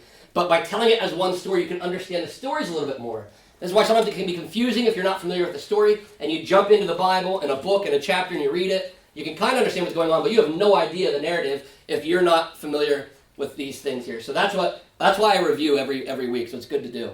So I'm just going to start at 1 Samuel 28 this time. Remember that Saul, how 1 Samuel ended. the Philistines were going to attack, and Saul was frightened because he was outnumbered. And not only that, he didn't hear from God. God was not responding to him, so he was terrified, as anybody would be, and he ended up going to see a necromancer to figure it out, and it ended up not going well. Meanwhile, remember, David had joined the enemies, the Philistines, because Saul had been trying to kill him so long that he ran away and he hid with the Philistines, the enemy. And he was living there, and he was actually going to march in the war with the Philistines, which is still one of the craziest thoughts to me about King David, that before he was arraigned king, he almost had to fight against Israel, which we don't know how that would have shaken out, and God made sure it didn't. He prevented that. The Philistines rejected. The only time you'll ever hear David being rejected by an army to fight with them, and rightfully so. They didn't have a problem with how much of a warrior was. Actually, that was the problem, how much of a warrior was, and that he was from Israel, and they were worried that he'd turn on them, and he was a very powerful guy because he's the one that killed their mighty champion Goliath 2 decades ago, right? So they don't trust him. Probably, I mean, the Philistines are actually probably being wise here, but God has them reject David, and that was for his own benefit. And then, of course, we know how the war went. It was actually prophesied by Samuel, by the necromancer, by the medium, the psychic that he went to. Remember, he went to a psychic because he wasn't hearing from God. Samuel said, "I'll see you tomorrow," and that meant he's in the place of the dead, right? He was in Sheol, and that's what happened. Saul and his sons are killed on Mount Gilboa. He gets shot by one of the archers, and then falls on his own spear, or sword, depending on the translation there. And then, of course, we learn about the men of Jabesh Gilead who honored Saul, even though Saul was it was an evil king, bad king. It shows loyalty. Jabesh Gilead was loyal to him of what he had done earlier, as you read about. I think it's 1 Samuel 15, where Saul helps them, and they repay by saving his body there. And then we jumped into 2 Samuel. 2 weeks ago, we were in chapter 1. Remember, David heard about this because he was down in Ziklag, his town. He had just come back after plundering the Amalekites and defeating them. And 3 days later, he gets the news that Saul's dead, the king. Not only that, his best friend. So I'm sure mixed emotions, but he has a very Christian and godly outtake on it. He is upset for both the death of Saul and Jonathan. Blows our minds because Saul is trying to murder him, and he's still grieving for him, and he's doing it in a nice way. He's giving him praise and honor, doing it in a really godly way there. And he had also learned, of course, that Saul and Jonathan had been killed by an Amalekite, so he kills the Amalekite as well to honor, because he says, "You don't touch the Lord's anointed." He honors God's choices, and he knew that God would do it in his own timing, and he didn't want anybody to kill Saul, because he had 2 opportunities at least to kill Saul, if we remember, in the caves of En-Gedi and all those things. So, and then of course he wrote a nice, beautiful song to honor them, and said Jonathan, is basically the best friend he could ever have, essentially. And then last week we found out that right after this, remember, Saul's dead, and the prophecy had already been written. David was supposed to be king, and we'll find out today. It was known throughout all the land. This is not a hidden prophecy. It had been going on for 2 decades. Think of how fast rumors start, right, and spread. They had 2 decades to talk about how David's supposed to be king and not Saul. So they already knew this. So David asks God, should I go and do this, which we learned is a great thing. Even though he's supposed to be king and he knows it, he's going to be wise and ask God first. Remember, Joshua learned that lesson back with the Gibeonites a long time ago. You always ask God, even if it looks like a good thing, you're supposed to ask him what to do. God says, yep, go to Judah. He says, all right, well, where at? He says, go to Hebron. And he sent him to Hebron, which is the same place where Abraham settled up in the beginning, so it ties him to Abraham there and the promises. And then we learn about Abner, who is Saul's commander. So remember, he was going to lose political power. He was pretty high up, the highest war general, essentially. And he made Ishbosheth, Saul's son, king. And Saul's son would have been about 40 years old. We didn't learn about him until this point. All his other sons are dead. And Abner seizes the opportunity and says, you know what? Here's my chance for Saul to keep power. He's still got a son. Ishbosheth, you're going to be king. We're going to make you king. And Ishbosheth is often seen as a weak leader. He's a weak man. He was just kind of propped up. He was propped up as a leader. And Abner's the true power behind everything. And that was the way that Abner was going to keep power. And then we learned about the Battle of Gibeon. So the war begins. A civil war breaks out. Ishbosheth is basically all of the north of Israel, basically every other tribe except Judah. It even says he has Benjamin. And Benjamin, later on in the southern kingdom, is part of Judah. So it was basically Judah versus all other tribes in the civil war. They met at the Battle of Gibeon. It started out with 12 on 12. They used to do these proxy wars. Remember? David and Goliath went out and representative of each group when they fought. They do the same thing here. 12 on 12, they immediately grab each other's heads, stab each other, and they all die simultaneously, which teaches us that war is sometimes very futile, right? What did that accomplish? Nothing other than 24 dead men, 12 on each side. But of course, that didn't end the war. They continued to fight. We learned that David's men ended up wiping out 18-1. For every one guy that David lost, Saul's house, Ishbosheth, lost 18. And we learned that Asahel, which was a nephew of David, right? His brother's Joab. Joab is a commander of David's army. And then Abishai is his other brother. But Asahel, we learned, was the fastest one. And he was chasing Abner in this war. Remember, he was chasing him on foot. He was super fast. And Abner saw him catching him. Remember, Abner's very powerful. And he's like, Asahel, is that you? He says, yeah, it's me. He says, don't come any closer. Turn to the right or to the left. Because he was really zoned in on him. He said, go fight one of my other guys and steal his spoil. I don't want to kill you because how am I going to face your brother when I do that? Right? And he doesn't want to do it, Asahel gets so close. And remember that it says that the butt of the spear, means the back of it, went through Asahel and out his back. And the reason that's important is because it didn't say the sharp part of the spear. Then we would have known he's trying to kill him. It's almost like he took imagine like you got a rifle, right? And instead of shooting somebody, you spun around the butt of your gun to keep them away. It was a defensive move. So we even see up to the Asahel's death, Abner was even trying to defend, not kill. Right? Just end up coming out his back. So that's why I think that every detail in the Bible is important. That's why it says the butt of the spear, is to show that he was even being defensive in this way. He didn't want anything to happen, but Asahel died, and people were all surprised. They couldn't believe, they were in shock. They didn't expect this, and that's how that happened. And then, of course, his brothers, they chase after Abner, and Abner has a big group behind him and says, are we going to keep fighting? Are we going to keep fighting with wars? Are we going to keep killing each other? Are we going to stop? And Joab says, I'm glad you said something, because if you didn't say anything, we were going to come kill you, but, you know, that's pretty wise. We'll go home. You guys go home. And that's how 2 Samuel 2 had ended. Now what we'll do, if you're new to this, we're going to go ahead and read 2 Samuel chapter 3. What we'll do is, and we'll go verse by verse. We're going to read it all three together, and then we'll break it down verse by verse. And we'll just go ahead and start with verse 1. This is where Abner will line up. We'll join David here. So 2 Samuel chapter 3, verse 1. There was a long war between the house of Saul and the house of David. And David grew stronger and stronger while the house of Saul became weaker and weaker. And sons were born to David at Hebron. His firstborn was Amnon of Ahinoam of Jezreel, and his second, Chileab of Abigail, the widow of Nabal of Carmel, and the third, Absalom, the son of Maacah, the daughter of Talmai, king of Geshur, and the fourth, Adonijah, the son of Haggith, and the fifth, Shephatiah, the son of Abital, and the sixth, Ithream of Eglah, David's wife. These were born to David in Hebron. While there was war between the house of Saul and the house of David, Abner was making himself strong in the house of Saul. Now Saul had a concubine whose name was Rizpah, the daughter of Aiah. And Ishbosheth said to Abner, why have you gone into my father's concubine? Then Abner was very angry over the words of Ishbosheth and said, am I a dog's head of Judah? To this day I keep showing steadfast love to the house of Saul your father, to his brothers and to his friends, and have not given you into the hand of David. And yet you charge me today with a fault concerning a woman? God do so to Abner and more also, if I do not accomplish for David what the Lord has sworn to him, to transfer the kingdom from the house of Saul and set up the throne of David over Israel and over Judah, from Dan to Beersheba. And Ishbosheth could not answer Abner another word because he feared him. And Abner sent messengers to David on his behalf, saying, to whom does the land belong? Make your covenant with me, and behold, my hand shall be with you to bring over all Israel to you.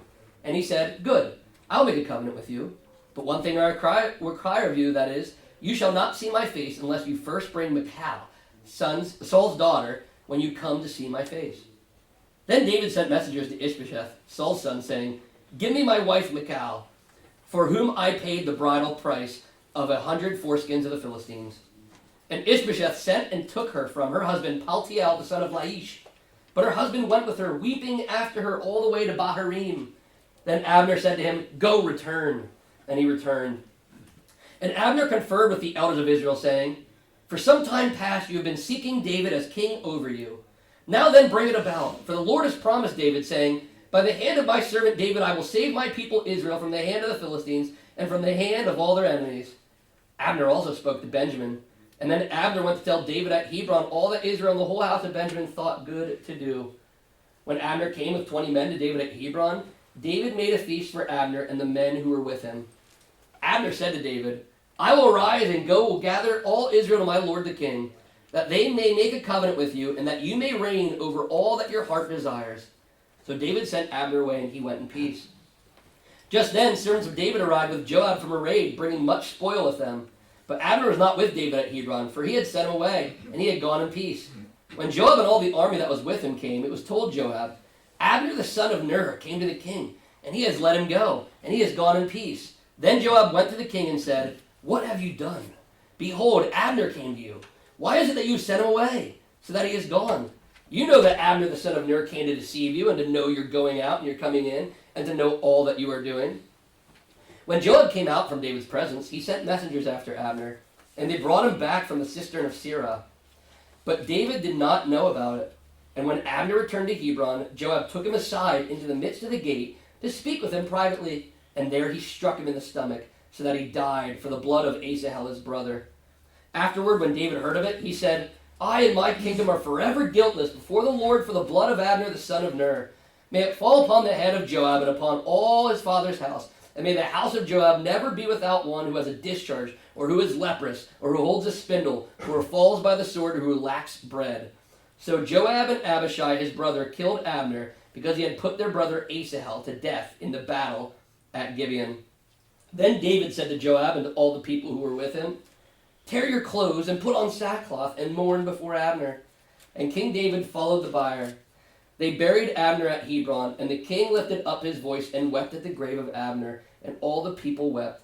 And the king lamented for Abner, saying, Should Abner die as a fool dies? Your hands were not bound, your feet were not fettered. As one falls before the wicked, you have fallen. And all the people wept again over him. Then all the people came to persuade David to eat bread while it was yet day. But David swore, saying, God, do so to me and more also, if I taste bread or anything else till the sun goes down. And all the people took notice of it, and it pleased them, as everything that the king did pleased all the people. So all the people and all Israel understood that day that it had not been the king's will to put to death Abner the son of Ner. And the king said to his servants, Do you not know that a prince and a great man has fallen this day in Israel? And I was gentle today, though anointed king. These men, the sons of Zeruiah, are more severe than I. The Lord repay the evildoer according to his wickedness. All right, there's a lot that happens in this chapter, of course. And we'll go ahead and first start breaking down the first 25 verses where Abner joins David. So you see in the first verse there, it starts out, there was a long war between the house of Saul and the house of David. And David grew stronger and stronger. And we learned earlier in, I think it was the last chapter, that Ishbosheth was king for 2 years, right? So this war has gone on for at least 2 years that Abner and Ishbosheth and their armies are trying to fight David, and it's going on. And we saw how it started at the Battle of Gibeon. And David's army has been getting stronger and stronger, and Saul's is getting weaker and weaker. But the battle still goes on. And again, this reiterates, David had to be patient. And this is how it is with us sometimes. We have to be patient. God will give us a promise, but we want it now. Isn't that like humans? We want it now. We think God's promise will be here suddenly and quickly. But look at David. It's been 20 years, right? He waited 20 years since he was anointed. Back in 1 Samuel 16 is when he actually got anointed privately, right? And last chapter he got anointed publicly. But it's been 20 years, and you'd think he avoided Saul killing him for years and years, had to go live with the Philistines. And you'd think after all that, God would give him the kingdom. But he doesn't. He still, for some purpose that God had, drug the process out even 2 years longer here. So it's saying that it went on, it's reminding us how it went on, and David got stronger and Saul got weaker. So it's a gradual process. David has been winning the war since day one. It's getting closer and closer to him completely winning the kingdom. Now, the verses here from 2 to 5, you'll see it talks about his growing family. David has 6 sons there born, and it's actually to 6 different women as well. Some of those names you'll recognize, especially Absalom, right? Absalom will come in later. That's his 3rd son there. These are all born while he's still at Hebron, right? They're at Hebron. This is where the capital is, where David has his capital as king of Judah. Remember, he's only king of Judah, the one tribe. The rest of them aren't following David. But this shows, remember what it just said in the last, in verse 1 there, David grew stronger and stronger while the house of Saul became weaker and weaker. So what this is, why it puts that David had all these sons here, all of a sudden, like right after that, it goes hand in hand with that last verse. What this shows is that he was growing stronger. When you were a king and you had more children, it was showing your strength of your household. For every every other man, every other son he had, that was another right to his the throne. It expanded his kingdom. It was more warriors for him, and his family grew. And that was a sign of strength that you had many. And you can see he's taking women. This is a big thing that kings did back then. The Gentiles did it as well, where they would take many wives and have as many sons as they could. You'll see later they didn't only take wives, they took concubines. Concubines are like below a wife. They weren't allowed to be married, but they were there for pleasure and to have children, just to expand their kingdom. So that would make you wonder, that's weird. Why would David do that? That doesn't sound like what God told us to do. He said to have one husband and one wife, and that's true. David is not perfect, remember? David's done even a lot of sinful things. And David went and hung out with the enemy. Think about that, the Philistines. So we know he's not completely innocent, right?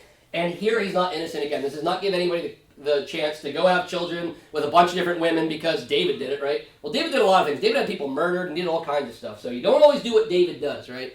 So you can see here he's getting caught up a little bit probably of pride, I'm sure seeping in a little bit. But this is how they did it back in the day. So the reason that's showing us is that his kingdom is growing stronger and stronger there. However, because he has multiple wives, this makes his family so complex, right? The dynamic, could you imagine the jealousy and all those issues? And you do see David's family is the most dysfunctional family you find in the Bible, probably, right? You'll see later they'll murder, the one brother will murder another brother. Well, Absalom will come after the throne later in David's story, if you didn't know that. So it's a very dysfunctional family, and I bet you could draw a lot of these roots back to it was an ungodly family household, right? David could have had, the problem, he could have had a bunch of sons. He could have had, 12 sons if he really wanted to, or 20, but it would be to one wife, right? That's the whole problem with, Isaac and Ishmael. That's the whole thing. Remember, Abraham had sons with 2 women. It caused all kinds of issues. That happens here as well. So while he's growing his kingdom, it's not always the right way that he's doing it. And that'll eventually lead to pitfalls later on because of how he went about growing his household. All right, let's go down to verse 6 now. Well, there was war between the house of Saul and the house of David. Abner was making himself strong in the house of Saul. What that means is, again, remember, Abner is like the secret power behind it. When people always say the shadow government, like we say, many of us have said, President Biden has not been running, the country for a very long time, probably, right? There's people behind him running these things. People say these things all the time in politics. There's truth to it. It's been like this in the past, too. That Ishbosheth was king, but we see over and over, he's a weak king. Abner put him there. Remember, Abner installed him there. Abner is the secret king. He's the shadow king, right? And that's why it's saying he got stronger and stronger here in the house. Then all of a sudden it says, now Saul had a concubine, which I just went over those, named Rizpah, the daughter of Ahiah. Ishbosheth said to Abner, why have you gone into my father's concubine?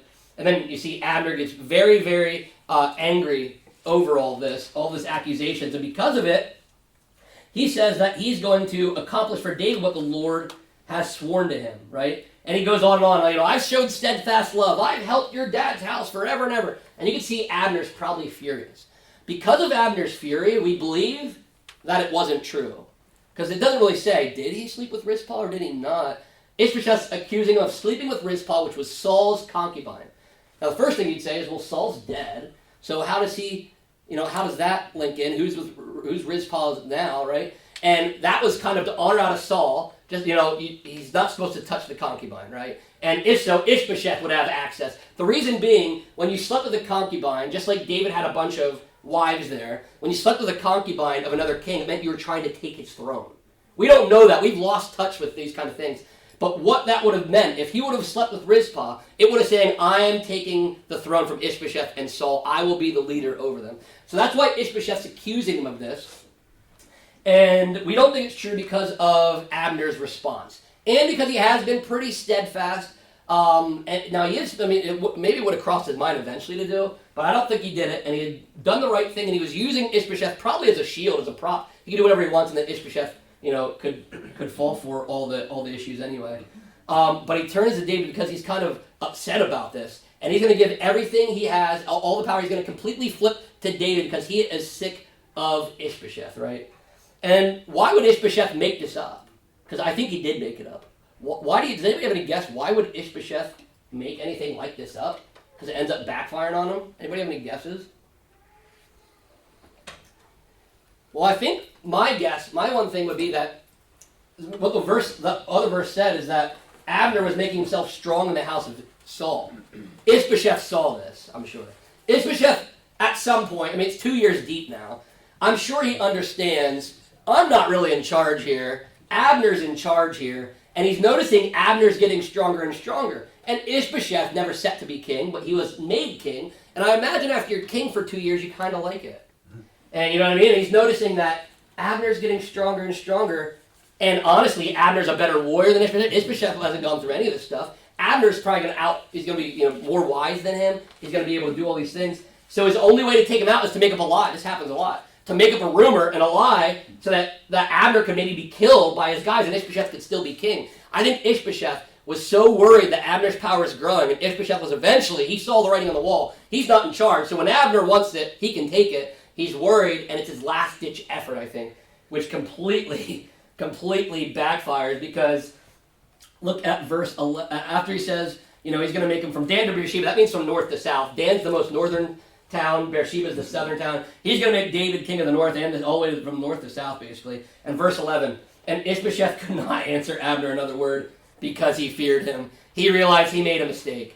And Abner was already more powerful than him. He's going to try to get him removed, and Abner instead flips and switches sides to David. This also shows again that Abner's a very good politician, right? He's a really good politician. He knows how to get his own power, to keep his power, right? He kept his power by installing Ishbosheth. That was a really good move. And now he sees that Ishbosheth's turning on him. And how is Abner going to keep his power? Well, I'm going to go with David. And if I go back with David, I'll still be in charge. Then I'll consolidate my power, and maybe David will make me high up again, right? Maybe he'll put me high up, and I can work right with him. So I don't think it was so much that Abner wanted David to win as how he wanted to keep his power. And now he saw this house falling apart, and he got so mad, he's just going to go and help David. Plus, he already knew that David was going to be the king, right? So he already knew this, and he even mentions what God, had said to do for David. So then it says Abner sent messengers to David on his behalf, telling him that he basically, I'm going to make a covenant with you. And David agrees to make the covenant. So David's being wise here. He probably knows Abner's up to something. He knows Abner's going to come to him and say, you know what Ishbosheth said to me? I'm so mad what he said about Rizpah, and that's it. I'm joining your side now. I want to help you. David knows, okay, Abner just does what he wants to get the most power. He's a selfish guy. But this will help me get Israel. This might be the way God wants to do it. So David says, yeah, sure. Let's go ahead and do this. However, you've got to bring me Michal, that Saul gave me, Saul's daughter. Right? Now you have to remember, you have to go all the way back, that Saul wanted to kill David. And before he started openly trying to kill David, he sneakily tried to kill David. And remember, David's wife was Michal. It was his first wife we learned about. It was Saul's daughter. And he was married into the household. But if you remember, you go back and read that story, which is in 1 Samuel, you can go back and read it. When David gets there, remember when he kills all the Philistines for that weird story about the foreskins? Because he's a poor man, he didn't have money, he had to pay money for a wife. He didn't have any money, what am I going to do? He says, oh, just go get me the foreskins of the Philistines. One of the strangest requests, I know. But what that was, is it would have required him to get up close and kill all these things, right? And David does it. You go back and read, Saul did that not to give him a wife, but to have him killed. He thought he'd give him into the hands of the Philistines, it said. He thought the Philistines would wipe him out. So that was his first early attempt to kill David, and it backfired. David got his wife, right?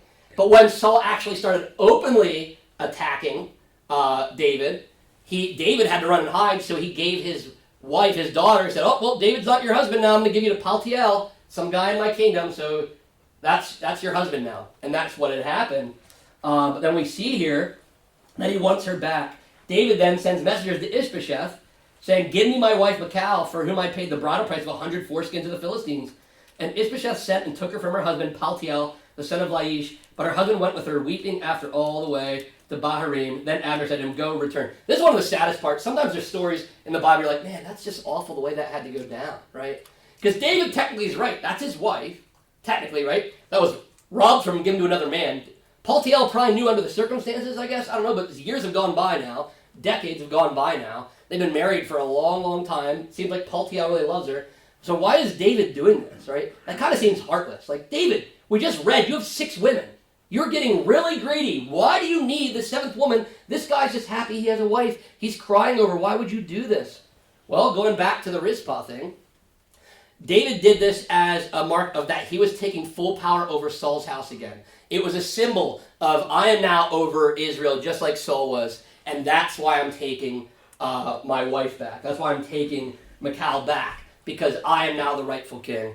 But I do feel bad. Paltiel is actually one of the saddest stories. It's only this little blip here in the Bible. You really feel bad for him. And then you see how rough Abner, remember, Abner's really political, war general, probably has no emotions. He's always trying to manipulate people, and his response is even cold. Paltiel's there cries like, go home, return, go back to your house, quit crying, right? So you can see Abner even there, really a fierce man, and he's saying, get out of here, give him to David, go back home, you'll find another wife, Paltiel, I'm not worried about you.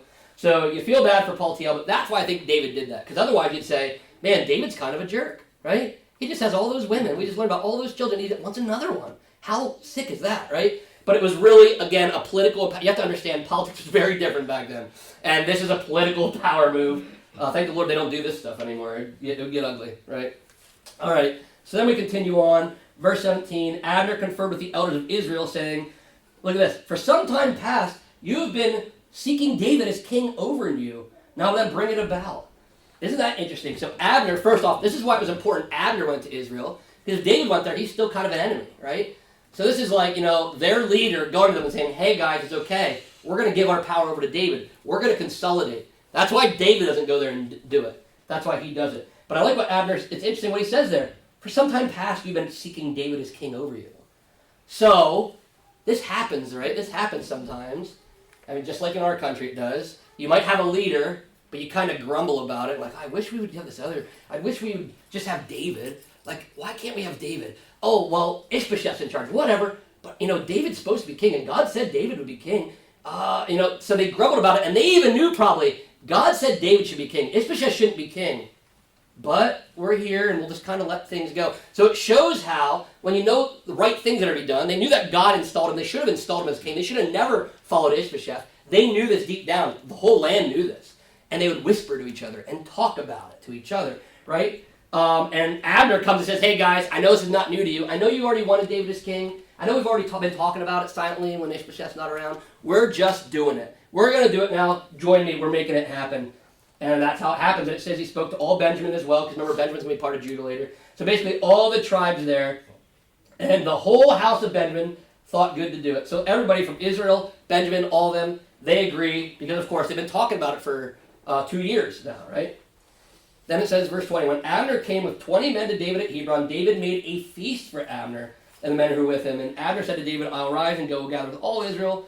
So here again, you're even seeing David, political move. He's having a feast for Abner. Remember, Abner was with Saul. They were trying to kill him, you read about. And then Abner installs Ishbosheth. Man, this guy is like doubly evil, because he's kind of like Saul, but worse. After Saul dies, he's still fighting against David. Yet David responds in a loving way and says, not only am I going to consolidate power, we're going to throw a party for you, Abner. I'm so glad you're here. We're going to have the best feast. We're going to have the best food, the best drinks, and we're going to party. I'm so glad you're on my team, Abner. So it was kind of a political move here, and he's also showing great honor. He's showing honor and wisdom, right? It's always better, David is showing us, to seek reconciliation than to war over and to have somebody killed or continue the fighting. So he reconciles. It shows reconciliation there. And honestly, remember the gospel stories in every book, every chapter, you can find it. Right there's the gospel story. We are like Abner, and David is like Jesus. Because we war against Jesus over and over by not following his commandments, by not following his rules. We were once an enemy of him, right? And instead of Jesus giving us a hard time, he welcomes us back. Remember the story of the prodigal son? When he comes back, what do? Throw a feast, right? So it's an honorable thing. It's a reconciliation, right? And we've been reconciled to Christ that same way. We were once like Abner, far away and an enemy, right? And instead of killing us and chopping our heads off like Jesus could do, right? He welcomes us with open arms, and not only that, celebrates a great marriage feast, right? It's the same thing. That's the gospel story right there in those verses. So we'll go on down. Just then, I'm in verse 22 now. Sons of David arrived with Joab from a raid, bringing much spoil with them. But Abner was not with David at Hebron, for he had sent him away and gone in peace. When Joab and all the army that was with him came, it was told to Joab, Abner was just here, guys. You won't believe this. So Abner goes to David, says, what have you done? Abner came to you. Why did you send him away? He came to deceive you, right? So he is all furious. And this is maybe the picture I did my best to have a picture of what Joab probably looked like when he found out remember, he's so furious that he let him go. He comes back from the land. He's just finding out Joab and them just been at war and getting spoiled. They come back and they're like, hey, you guys never believe we just visited the king. Oh, who's that? Abner. Where is he at? Oh, the king let him go. It's like, what do you mean? So he goes to David and he's almost yelling at David. Why would you let him go? He's trying to trick you. He's trying to find out all the secrets and he's going to overtake us, right? But David, in his wisdom knew that wasn't true. He had known, he had talked to Abner, and he probably saw this is all going to work out, according to God's plan. Abner, or Joab, probably was worried maybe that Abner was trying to do this. But not only that, Joab had another mission, right? He wanted a reason to kill Abner. Why? Because Abner in the last chapter, remember, killed Asahel, his brother, right? And he was trying to kill him. Remember, that's how it ended. He was chasing to kill Abner then for killing his brother. He wanted revenge then, right? But he didn't get it. So now he's like, why'd you let him go? He's trying to get this. But he really wants Abner dead, right? And that's why we go to verses 26 through 30 here. When Joab came from David's presence, he sent messengers after Abner, and they brought him back from the cistern of Sirah. But David did not know about it. So right there, Joab's doing things without the king's permission. He's like, hey, call Abner out. He's going to meet with him, right? And he calls him back out, and David doesn't know about this. So David didn't order this. And when Abner returned to Hebron, Joab took him aside into the midst of the gate to speak with him privately, and there he struck him in the stomach so that he died for the blood of Asahel, his brother. So he takes him out by the gate. So what's really interesting is he takes him outside of the gates of Hebron. What you have to know is Hebron is a Levitical city, which that means it's a city of refuge. So what he did, it was purposely, that every word's here, he brought him out of the city of refuge and killed him right there. So then he could go back in refuge. There's a whole ordeal of why he did that. Because you could, after murder, hide out. And that's why he was hiding out, because he had killed Asahel. Abner was allowed to hide out now in Hebron, a city of refuge, and say, I didn't try to murder him. I used the butt of my spear. That was self-defense. And he was safe. You weren't allowed to touch him in Hebron or you'd be in trouble. So he was smart. Said, hey, come talk with me. The king wants me to talk with you outside of the city.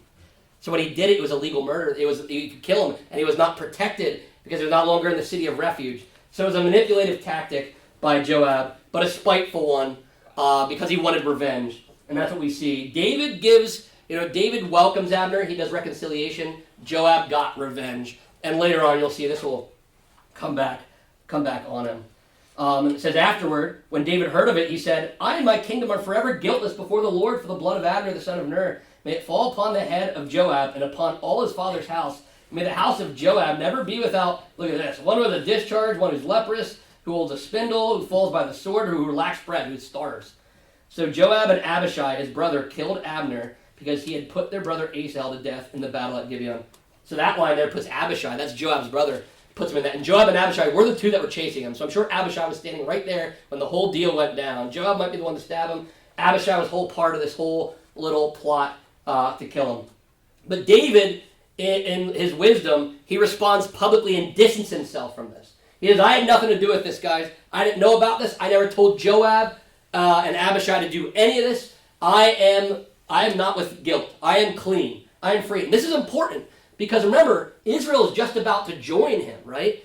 And why would they join? They might have second thoughts. They find out, wait a minute, this king's going to have all of our people that didn't like him killed? What if he killed him? I don't know if I trust this, right? And it would show as almost David was a spiteful king and a wrathful king, but David wanted reconciliation. So you know what I mean? This would be like telling your kids, like somebody does something really mean to you, I don't know. Some kids, throw a snowball at your one. I'm going to use a stupid example. And you're like, hey, just let them go. And then literally, your teen went over and punched the kid in the face. You're like, whoa, I had nothing to do. I didn't tell him to do any of that stuff. I said to let it go. You know what I mean? It's one of those situations, like, we want peace here, but Joab and Abishai are going to have their own revenge because they're not going to listen. So this is a whole other problem. Shows that Joab says, I'm going to do what I want. I don't care if the king wants me to do this or not. I'm going to do it. So Joab now has a bit of a conflict with David, which is ironic because, remember, his mom is David's sister, right? This is David's nephew. David just ordered a curse on his nephew's life. That shows you how serious David took this. This is not an order of the king to kill Abner. He never designed Abner to die. And because of that, now he gives this curse basically. Everybody, at some point, at all times in Joab's family, there's going to be some relative of his who had leprosy, or who was starving, didn't have enough bread, or who was being murdered, right? And this is a curse he proclaims on him. So you can imagine throughout life, Joab's family was having a terrible time. That's what happens there. And that's why David disses himself. He's showing himself as a righteous king, right? And then it shows that he mourns. That's how this chapter ends. He mourns Abner's death. He says, tear your clothes and put on sackcloth and mourn. Remember, that's the same way they mourned Saul. You rip your clothes and do that. It was an open sign of weeping and mourning the lost.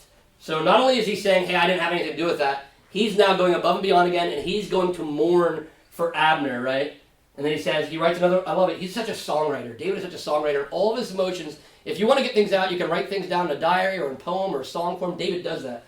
He writes this little thing. Should Abner die as a fool dies? Your hands were not bound, your feet were not fettered. As one falls before the wicked, you have fallen. So he writes this little lament to him, this little poem or maybe a song, and just how upset he is on how this went. And he wants to honor him almost just like he did with Saul and Jonathan, right? So that was really important what David did, because David, again, is showing how to deal well with conflict, right? And how to handle that. So he shows a lot of wisdom and integrity here, and restraint. So he sells himself as a stronger king by doing this. And also, again, a godly man. He's falling just like he did before. Remember the whole story with Nabal? Remember Abigail's wife Nabal? How he could have killed Nabal, got in the thing, but he didn't, and then God killed him. And then how Saul, he could have killed Saul, and he didn't, and Saul killed him. So David is continually showing, like, I don't want anybody to die. I'm not voting. I'm going to let God take people as he takes people. I'm going to let him move things as he moves things. God made me a promise decades ago. I'm not going to meddle in it and make it happen faster in my own terms. I'm just going to trust him. And it shows, again, that he has humility. God is in charge, not David. He's not going to do anything against God's will to have him killed, although later on David will make some mistakes. I do know that. But here he's showing that he's an honorable king, which is very important for this time period for reconciliation, right? Because could you imagine if we're trying to make a peace deal with Russia, and then one of our soldiers goes and murders a general from Russia? That would not help the peace deal, would it? So that's why this is so important. And David is showing us how you act and how you respond to wrongdoing. Because if you ignore wrongdoing, David could have just said nothing and just said, well, I didn't have anything to do with it, but I'm just going to forget about that. That would have festered a problem, right? So it shows how leaders address wrongdoings. You can't let any wrongdoing go because it will only become a big problem later on. And David does that right here and says, listen, we're not doing this. I'm going to pronounce a curse on them. We're going to mourn. I'm going to openly deal with this, right? I'm not going to hide and pretend that this never happened. I'm going to address it. It was wrong. We shouldn't have done this. So it shows how a good leader, even in uncomfortable positions, would have to do this. That was his own nephew. Think about that. His own nephew he wished to curse on because his nephew was in the wrong. So he showed no favoritism, right? And that was very important. And it shows that he had really good character as a leader. And of course they got him to eat. He wouldn't eat. Again, that's another outward demonstration of how he was mourning. And they see that he was actually really upset about that. And that's how that chapter ends. So a lot happened there. Does anybody have any questions or thoughts based on that? Yeah, Beard. So looking ahead, if I recall correctly, Solomon has Joab murdered for his vengeance. Yeah. I think David actually orders it too. Yeah. So how does that work if he's the avenger of blood and just doing that to Abner? Then how is he being punished afterwards? And is that actually within righteousness? So about with Joab, you mean with the whole situation, or are you saying about Solomon? Solomon. Solomon, if you look, because if Solomon would have done it on his own, you have to go back. I'm pretty sure if you look at that, David might be even on his deathbed. And almost like, I just imagine him whispering, like, kill Joab. Like, kill him. I just imagine that in my head on his deathbed, like the mafia guy. Whack him. Take him, Solomon, right? And that's what happened. So Solomon was technically, if you want to be accurate, if that was the case, following the orders of the king. And what's really interesting is that's what people will ask that. Why didn't David just kill Joab then? Why didn't do it? Well, David was being wise and everything in God's timing. And David probably said, I don't have Abner. Can't use Abner as my general. Joab's a really good fighter. I'll pronounce his curse. God will deal with Joab in due time.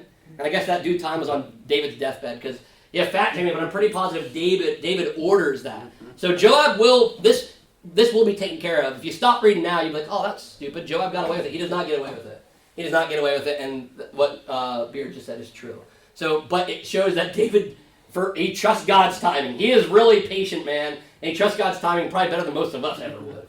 Right? He's a very patient individual. But yeah, that raises a lot of questions. We'll get to that, and that's probably like 6 months from now at the rate we're going. But we'll eventually get to it, so hold that in your minds. Does anybody else have any thoughts or questions based on what we just heard here in 2 Samuel 3?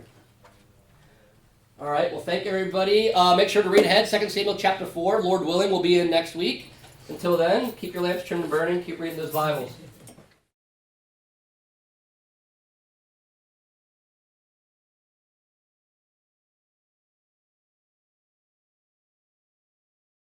All right, good morning, everybody, and we are back again in our Bible study. We are in 2 Samuel, picking right up. Of course, I don't have to go, I've gone over a lot of this. Basically, we're doing God's Word as one story for one family. So this book study, this Bible study, is moving like a story. That's why I'm always connecting what happened before, and I'm taking us into the future of the book as we go through. And we're telling it as one story, because that's really what the Bible is. 66 books. It looks so disjointed, and they are from so many different eras. But it's God telling one story. That's why it's absolutely amazing. And that's how we've been reading the story, or reading the Bible and going through it, and showing how it's all really about Jesus, right? And we're learning about Jesus' family, and that's where he would come from, as the Bible said. And that's what we're learning in this Old Testament section. And again, we are in the history books, so we're in 2 Samuel here. We're making our way through. This is the 10th book of the Bible, if you're going from Genesis to Revelation in that order. We're working our way right through the history books now.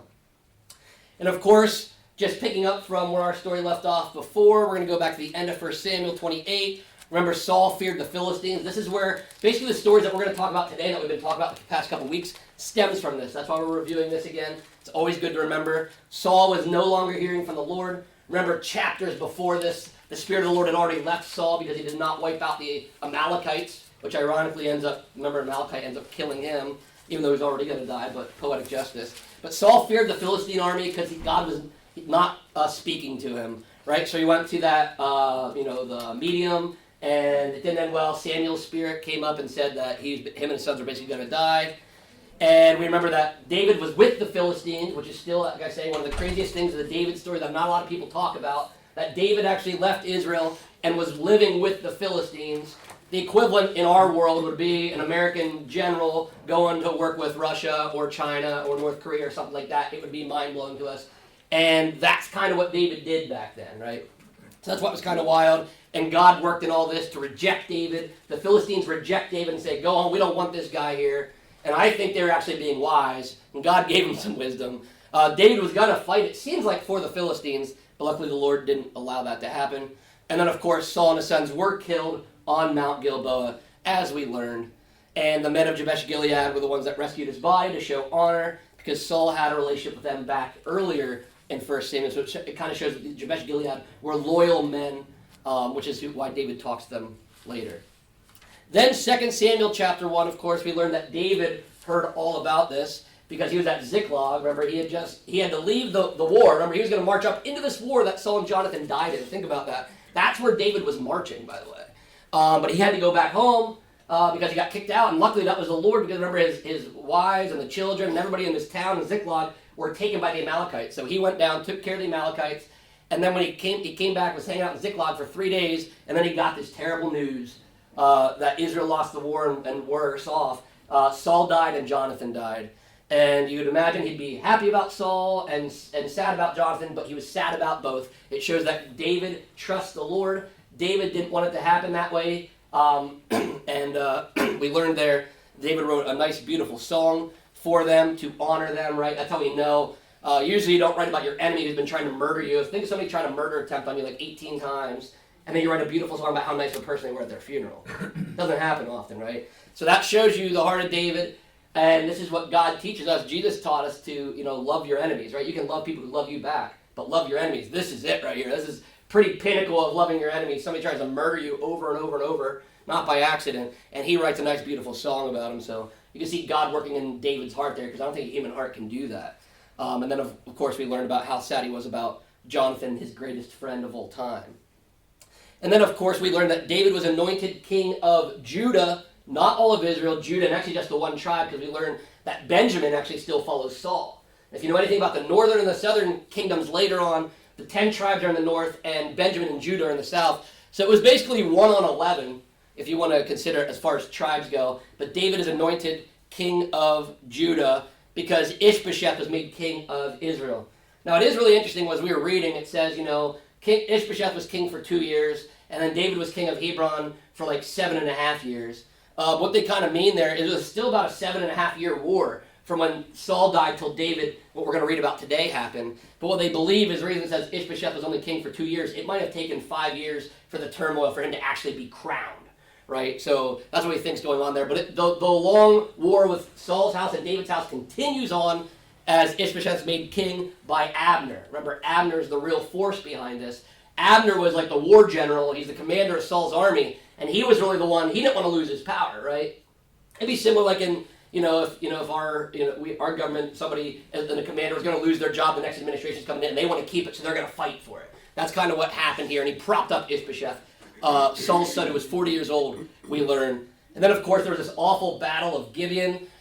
This is kind of how it starts out as it looks to us. And they had, Joab, the leader of David's army, and Abner, the leader of Saul's. They had 12-on-12 fight. Remember, they had these proxy wars back then? That's why David and Goliath fought on behalf of the nations. They do another one, 12-on-12, and immediately they kill each other simultaneously, which shows us the futility of war and how lives are lost recklessly, basically, by just this absolute brutal killing and ambition of who's going to rule. These 24 men die, and the war continues on. More and more people die.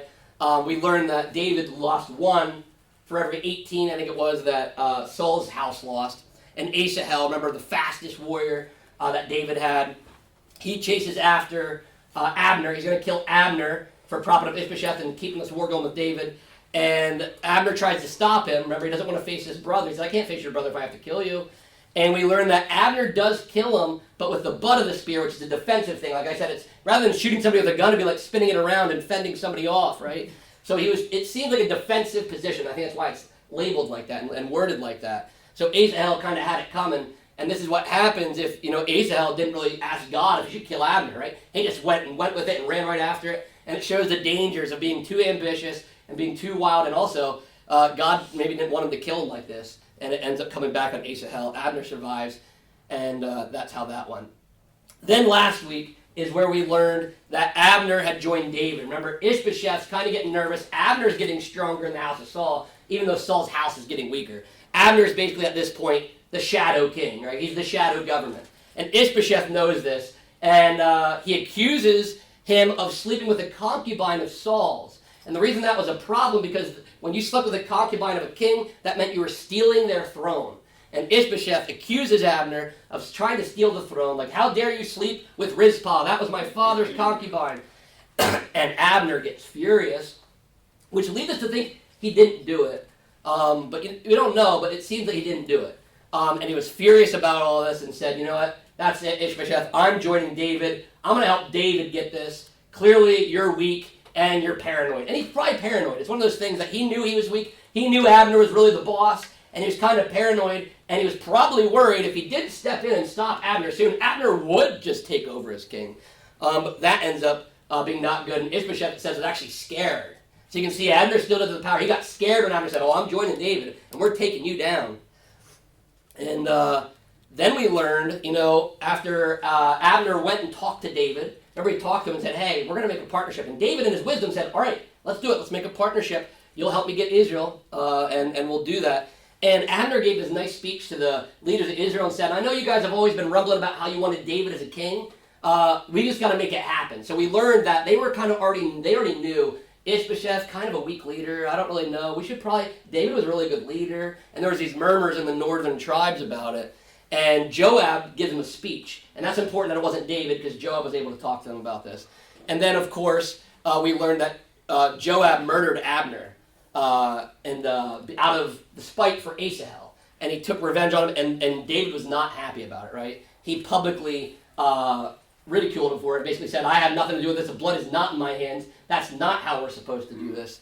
And Joab, and actually Abishai was with him as well. Joab and Abishai were Asahel's brothers, and basically, I get it, it's human nature. Somebody kills your brother, you want to kill them, right? But remember that Abner didn't try to. Abner was fending him off. Abner literally warned about this. He said, I'm not going to be able to face your brother. And Abner was right. Joab tricked him to say, hey, come outside of the city here, which was a city of refuge, where you weren't allowed to kill him in a city of refuge, because he was in Hebron. That was a Levitical city. And he tricks him to come on out, and then they kill him, right? And that's how that happened. And of course, David mourned over Abner wrote a lamentation similar to how he treated Saul and Jonathan. So again, David showing righteousness and saying, we're not going to do this. I'm going to be a righteous king. We're not going to have war and evil and bloodshed and all this treachery in my kingdom. And he shows that he's a good leader there. Now today, we're actually going to do 2 chapters, chapter 4 and 5, because if you actually look, chapter 4 and 5 are actually shorter than chapter 3 that we had last week. Chapter 4 is about 12 verses, and we blow right through that. There's a lot to learn, and it's going to be a little bit of repetition, not repetition, but you're going to see some patterns, because the Bible's full of patterns here. So go ahead and turn to 2 Samuel chapter 4, and we'll go right from 4 to 5. Like I said, it's actually shorter than chapter 3.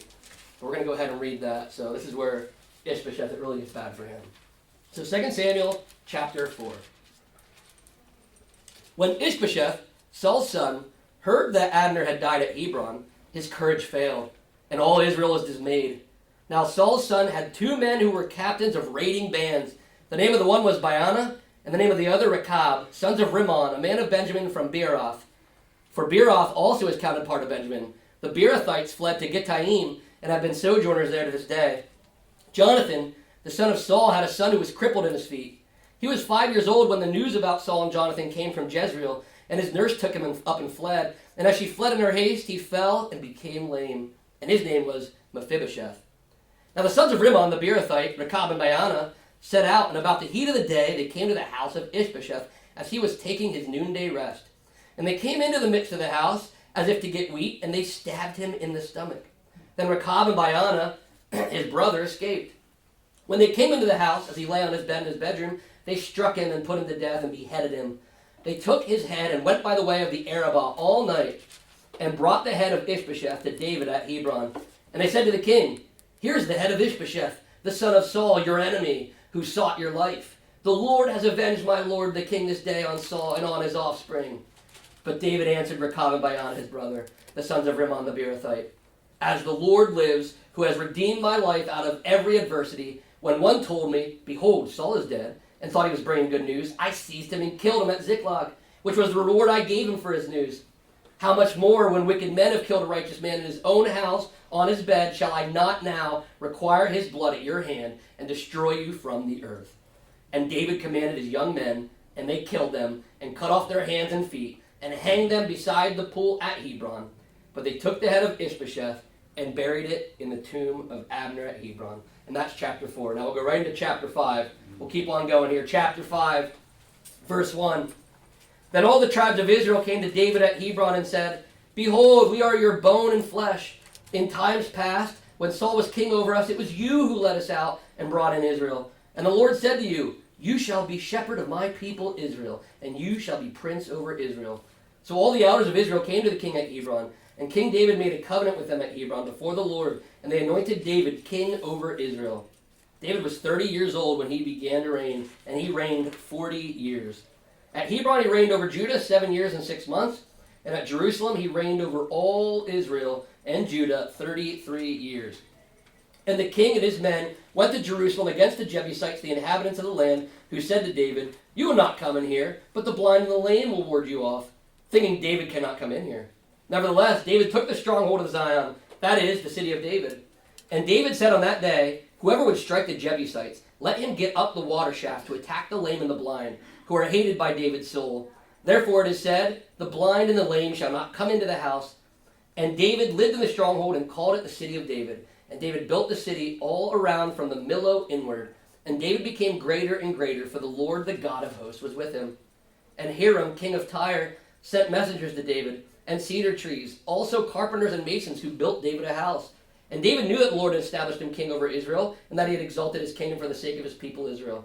And David took more concubines and wives from Jerusalem after he came from Hebron, and more sons and daughters were born to David. And these are the names of those who were born to him in Jerusalem: Shammua, Shobab, Nathan, Solomon, Ibhar, Elishua, Nepheg, Japhia, Elishama, Eliada, and Eliphalet. When the Philistines heard that David had been anointed king over Israel, all the Philistines went up to search for David. But David heard of it and went down to the stronghold. Now the Philistines had come and spread out in the valley of Rephaim.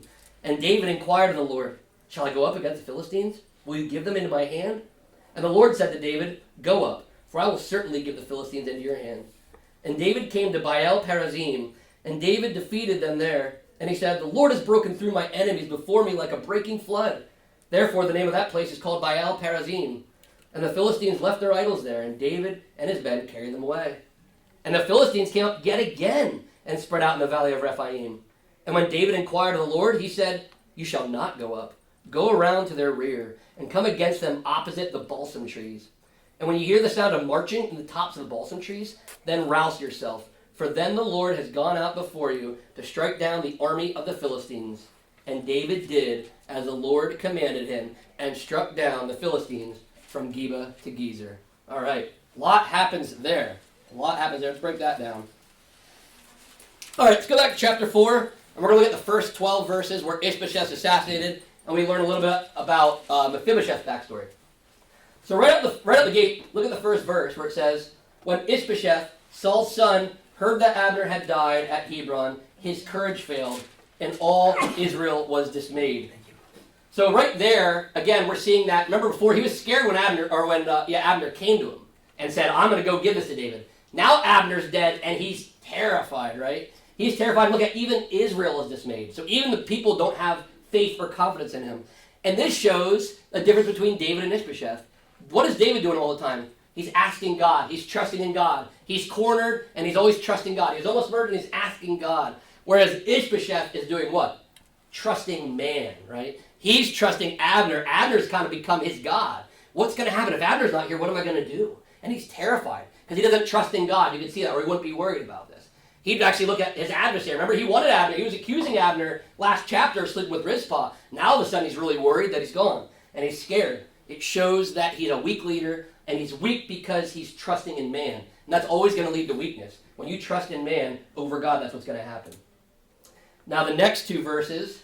Now Saul's son had two men who were captains of raiding bands. The name of the one was Baana, the name of the other Rechab, sons of Rimmon, a man of Benjamin from Beeroth, and so and so. All right, so what it says, they were captains of mine, says raiding bands. Basically what this was is like guerrilla-like raids, little small bands of people sneaking in, going probably raiding cities, killing, stealing, and going back, right? And this is maybe the way that Ishbosheth's kingdom had to be needed to be stable. Because you can imagine their economy was probably not so great. It's in disarray. Things are separate. Ishbosheth's a weak leader. So perhaps the kingdom was so poor and was going so poorly that to keep some stability, because the kingdom was so unstable, that he'd send out these bands. And like Rechab and Baana were actually two of his great leaders that would do this and go steal and pillage from other areas, right?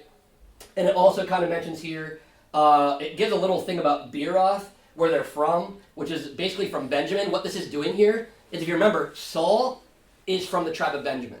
And now it's linking Baana and Rechab to the Saul of Benjamin. So it's showing that they're kind of a family. When you're in a tribe, you're considered family. Even if it's distant family, you're family. So this is like coming from one of his own families, two family members, essentially, you could say, that are doing this.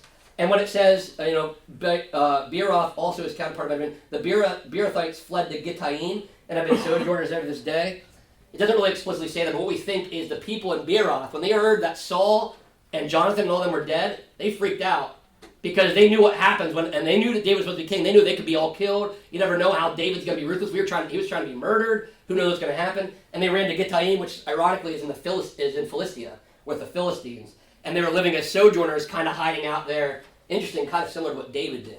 So now they're running and hiding because they're afraid of David and what he's going to do. But I don't think he would have killed them. But they're assuming that he's just like Saul, probably. So that's where that comes in. Then you go down. It kind of takes, in verse 4, it takes us kind of off the path here. It says that Jonathan, it talks about Jonathan who had a son that was crippled in his feet when he was 5 years old. So we'd imagine at the end of this chapter, Mephibosheth's about 12, because it's been 7.5 years. But when he was 5 years old, when they found out that Saul and Jonathan died, just like Beeroth was freaking out, so was everybody in Saul's house. They were in a panic. So it says here his nurse took him, the one that was taking care of Mephibosheth when he was a 5-year-old boy. She picked him up and ran. When they heard that Saul and Jonathan are dead, she picked him up and just took off running in a panic. Why do you think she was panicked? Anybody have a guess? Why do you think she picked him up in panic like that, which led to his injury? Anybody have a guess? Good. Probably he would be killed. Absolutely, he would be killed. And she's taking care of Mephibosheth, and she finds out, David's going to be king, and that means all of Saul's families got to go. They got to be killed. So she panics. She's in charge of him, and she runs, and out of her haste, she panics, she drops him, and he gets paralyzed to some effect. Is basically what happens here, and he's injured. And it's kind of this really weird footprint, you'd think. You're reading about it, because then we'll eventually go back to Baana and Rechab. But I think here what it's doing is kind of setting the scene. Later in 2 Samuel chapter 9, we'll read more about Mephibosheth. We'll learn about him and how David will treat him very nicely. But what I think it's doing here, because remember right now this is the war of power, and Abner just went down, and Ishbosheth's kind of iffy. Now Baana and Rechab, there's all this chaos going. It's this footnote here that Mephibosheth, okay, there is another one in Saul's family. It's his grandson, Mephibosheth. But don't worry, he's going to have nothing to do with this whole war because he's crippled.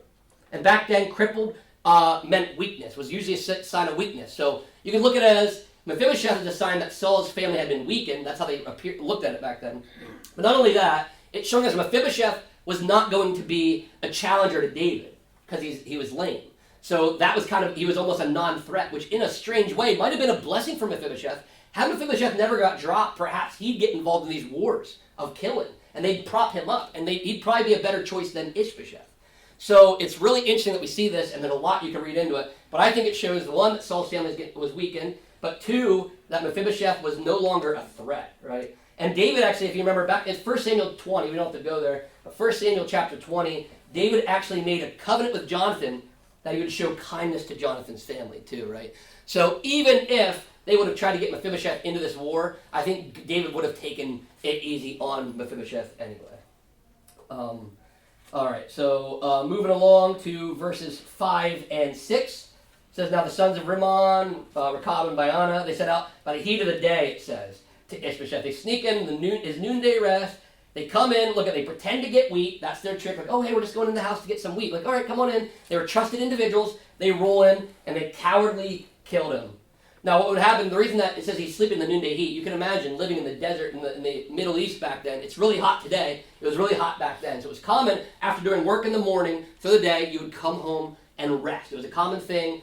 You remember jail and the tent peg back in the book of Judges, similar thing. People taking naps in the middle of the day. That was a common thing. And this is what kind of happens again. And you're vulnerable. You're sleeping, right? How much more vulnerable can you be being unconscious, right? So it shows that they waited to kill Ishbosheth till he was vulnerable. It was a very cowardly thing. They didn't say, pick up your sword, Ishbosheth, and let's fight. They actually snuck into his house, lied about it, said, we're just going to go get some wheat, and ended up murdering him that way, which was a really cowardly way to do it. Also, you can see it's their selfish ambition. Because Baana and Rechab were probably really good friends with Ishbosheth. They were some of those leaders of those raiding bands, right? But they also, too, knew that Abner had died, and they figured, well, if Abner's gone, Ishbosheth's not that strong. There's no leaders anymore. Hey, maybe we could do this. David's going to eventually take over. We could kill and join on David's side. Kind of like the whole thing with Abner, probably really joined David to keep power. Same thing here. Rechab and Baana, they want power. They're in these raiding bands, but they want some power, and they see a political vacuum opening up. So that's kind of where they do this. It teaches us to do not seek personal gain over righteousness, right? They knew the right thing to do. They should have done that, but they wanted personal gain out of this, and that's where everything went wrong. And then going down to verses 7 and 8, it talks about when they came into the house and he laid in his bedroom, they struck him, put him to death, and beheaded him, which is brutal, right? They behead him. They chop his head off after he's already dead, and they took his head, went by the way of the Arabah all night, and brought the head of Ishbosheth to David at Hebron. And they, of course, say, hey, here's the head of Ishbosheth. And they're all excited. So again, this is very similar, as we're going to see, to the Amalekite story. They think they're doing a really great thing. They've just killed Ishbosheth, which is a symbol of Saul's kingdom, and they chopped off his head after he was dead. Now, back then, it was a really big thing to behead people. It was a way to prove your victory. One, you proved they were dead.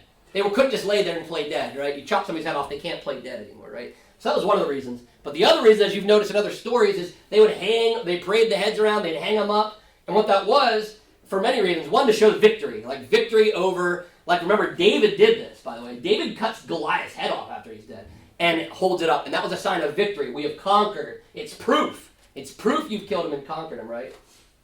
But they also are using this, again, as proof to David. They're going to use this head to show David, hey, David, here it is, proof we killed him, which is actually backfires on them. But what they wanted to do is gain favor with him. By showing they killed him, they're thinking, David is going to give us, some high position. Because clearly they don't know David. They don't know David. They've been living in the north. They have no idea what he did to the Amalekite. They have no idea that he's a righteous judge. They have no idea that he's upset that Saul and Jonathan are dead and that he wrote a nice song about him. They are completely oblivious, it seems. But they're just doing this for personal gain, to gain political favor. And guess what? When you do things for personal gain, to gain political favor, things will go wrong in your life. And that's what we see with Rechab and Baanah as you go down for verses 9 through 12 here. It says, David answered Rechab and Baanah. He basically says, the Lord has redeemed me all these times. Somebody's come to me before and said, hey, I killed Saul. And you know what happened to him? I was at Ziklag and I ended up killing him. That was his reward. And he says, you guys killed a righteous man, which is really interesting. He calls Ishbosheth righteous. He says, you killed a righteous man in his own house on his bed. Basically, you guys are cowards. So how much more will I do to you is basically what David's saying. Now this is also interesting again. David's having this reaction, and you'd think, are you excited that Ishbosheth's gone and you can finally get the kingdom? But David is a righteous king, and he doesn't want anything of it. Not to mention, I'm going to read 1 Samuel 24. There's 3 verses, 20 through 22. I'll read them here. You got to remember this interaction with Saul and David in 1 Samuel 24. It says, and now behold, I know, this is Saul talking to David, I know that you shall surely be king, and that the kingdom of Israel shall be established in your hand. Swear to me, therefore, by the Lord, that you will not cut off my offspring after me, and that you will not destroy my name out of my father's house. And David swore this to Saul. Then Saul went home, but David and his men went to the stronghold. So David's also a man of his word. David was never going to kill anybody in Saul's family because he made a promise back then. So the fact that they killed Ishbosheth broke the promise. Like David, that's why David says, I have nothing to do with this. God, you look at me, I made that promise. I didn't intend to kill him. I wanted to let you do it. I want nothing to do with it. I'm going to kill Rechab and Baanah for what they did. And that's what he does. They get killed again. David is showing that he's a righteous leader. And that he's also going to trust God and his timing. That's what I love about this. Because he knew that Ishbosheth was eventually going to have to die or be gone, right? Because David knew he was going to be king, but he trusted God, and he wasn't going to do it in his own way of killing and doing it these ways on his own accord. He's going to trust in God. And a lot of times people have questions about, like, why, if you notice that one verse right at the end there in 12, they killed them and cut off their hands and feet and hang them beside the pool of Hebron. Man, that's pretty rough, right? Well, cutting off the hands and the feet, what that was is to show that their feet is what made them travel, probably to kill Ishbosheth, and their hands are the things that did the action. So it was a betrayal of, this is what caused it, your hands and your feet. They chopped them off, and they showed them, again, kind of like the beheadings, that when people would see cut off hands and feet, which I couldn't imagine seeing, but that's what it was like back then. It was basically like public shaming. Like, this is what they did, and by the way, any of you guys think about killing somebody in their sleep, this is what will happen, right? Kind of like when pirates, they used to hang up, like the Jolly Roger with the skeleton. I don't know if you guys know where that comes from in the pirate days. They used to hang up the bodies of pirates they'd killed, and they just let them there. That's why it would turn to skeletons. And that was a warning on the shores to any pirates, this is what's going to happen to you. Same thing here. The hands, the feet displayed, showing anybody that does anything like this is your fate, by the way. So David, I'm sure, terrified a lot of people to behave, right? And that was his way of doing it. And that was chapter 4. Now let's analyze the first 10 verses of chapter 5 here. All right, so starting off, it says, all the tribes of Israel, now it's getting good for David. They're going to continue to he's going to gain power here. All the tribes of Israel came to David at Hebron, and I love this, behold, we are your bone and flesh. Right there, that's family language. So now all of a sudden, they were enemies, like, hey guys, we're family here. We're brothers here. Hey, we're with you. So it's funny, their tune is really changing. Now deep down, they probably remember they already fought this. Remember, Abner had already gone and talked to him and said, hey, I know you guys already been talking about David King. Let's just make it happen, right? So they kind of already thought this in their hearts, and they probably even knew it was wrong they were fighting. But it says, we are your bone and your flesh. And I love to say, in times past when Saul was king, it was actually you who led us anyway. You're the one that got us out. You're the one that saved us from the Philistines. They're remembering all these things. And I'm sure David's probably taking it like a champ, but I'm sure he's probably thinking, did you guys think of this before when you were joining Ishbosheth and fighting again? Do you think any of this before? But that's kind of how it is. You can come to your senses later on, right? People can convince you to do all kinds of crazy stuff if you're not aware and thinking of these things. They should have said back to Ishbosheth and Abner, like, wait a minute. David was first off promised to be king. Second off, wasn't he the one that was always saving us anyway? Didn't he even save Kyla after he was being chased off by Saul? He was still defending us?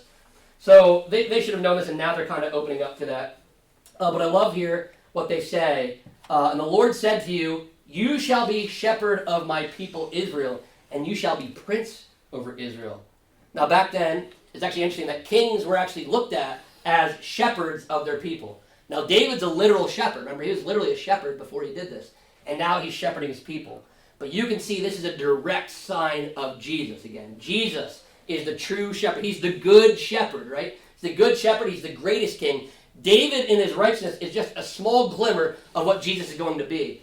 And later in a couple chapters, actually 2 chapters from now, we're going to get the promise that David's family is going to rule on the throne forever and ever in a reference to Jesus. But I love here that it says, that calls him the shepherd of my people Israel. That's literally who Jesus was, the shepherd of the people Israel and shepherd of everybody in the world. Even greater shepherd, shepherd of all humanity is Jesus. Now verses 3 through 5, the elders of Israel come to the king at Hebron. King David made a covenant with them. They start to agree on these terms. And he's anointed king. Now what's interesting is this is David's 3rd anointing. Could you imagine, like, hey, you're anointed king, and that, but actually you're anointed king again. He's anointed. At this point, he's probably like, how many times do I have to go through this? Because you got to remember, Samuel anointed him at Bethlehem back in 1 Samuel 16 before anybody kind of really knew about it.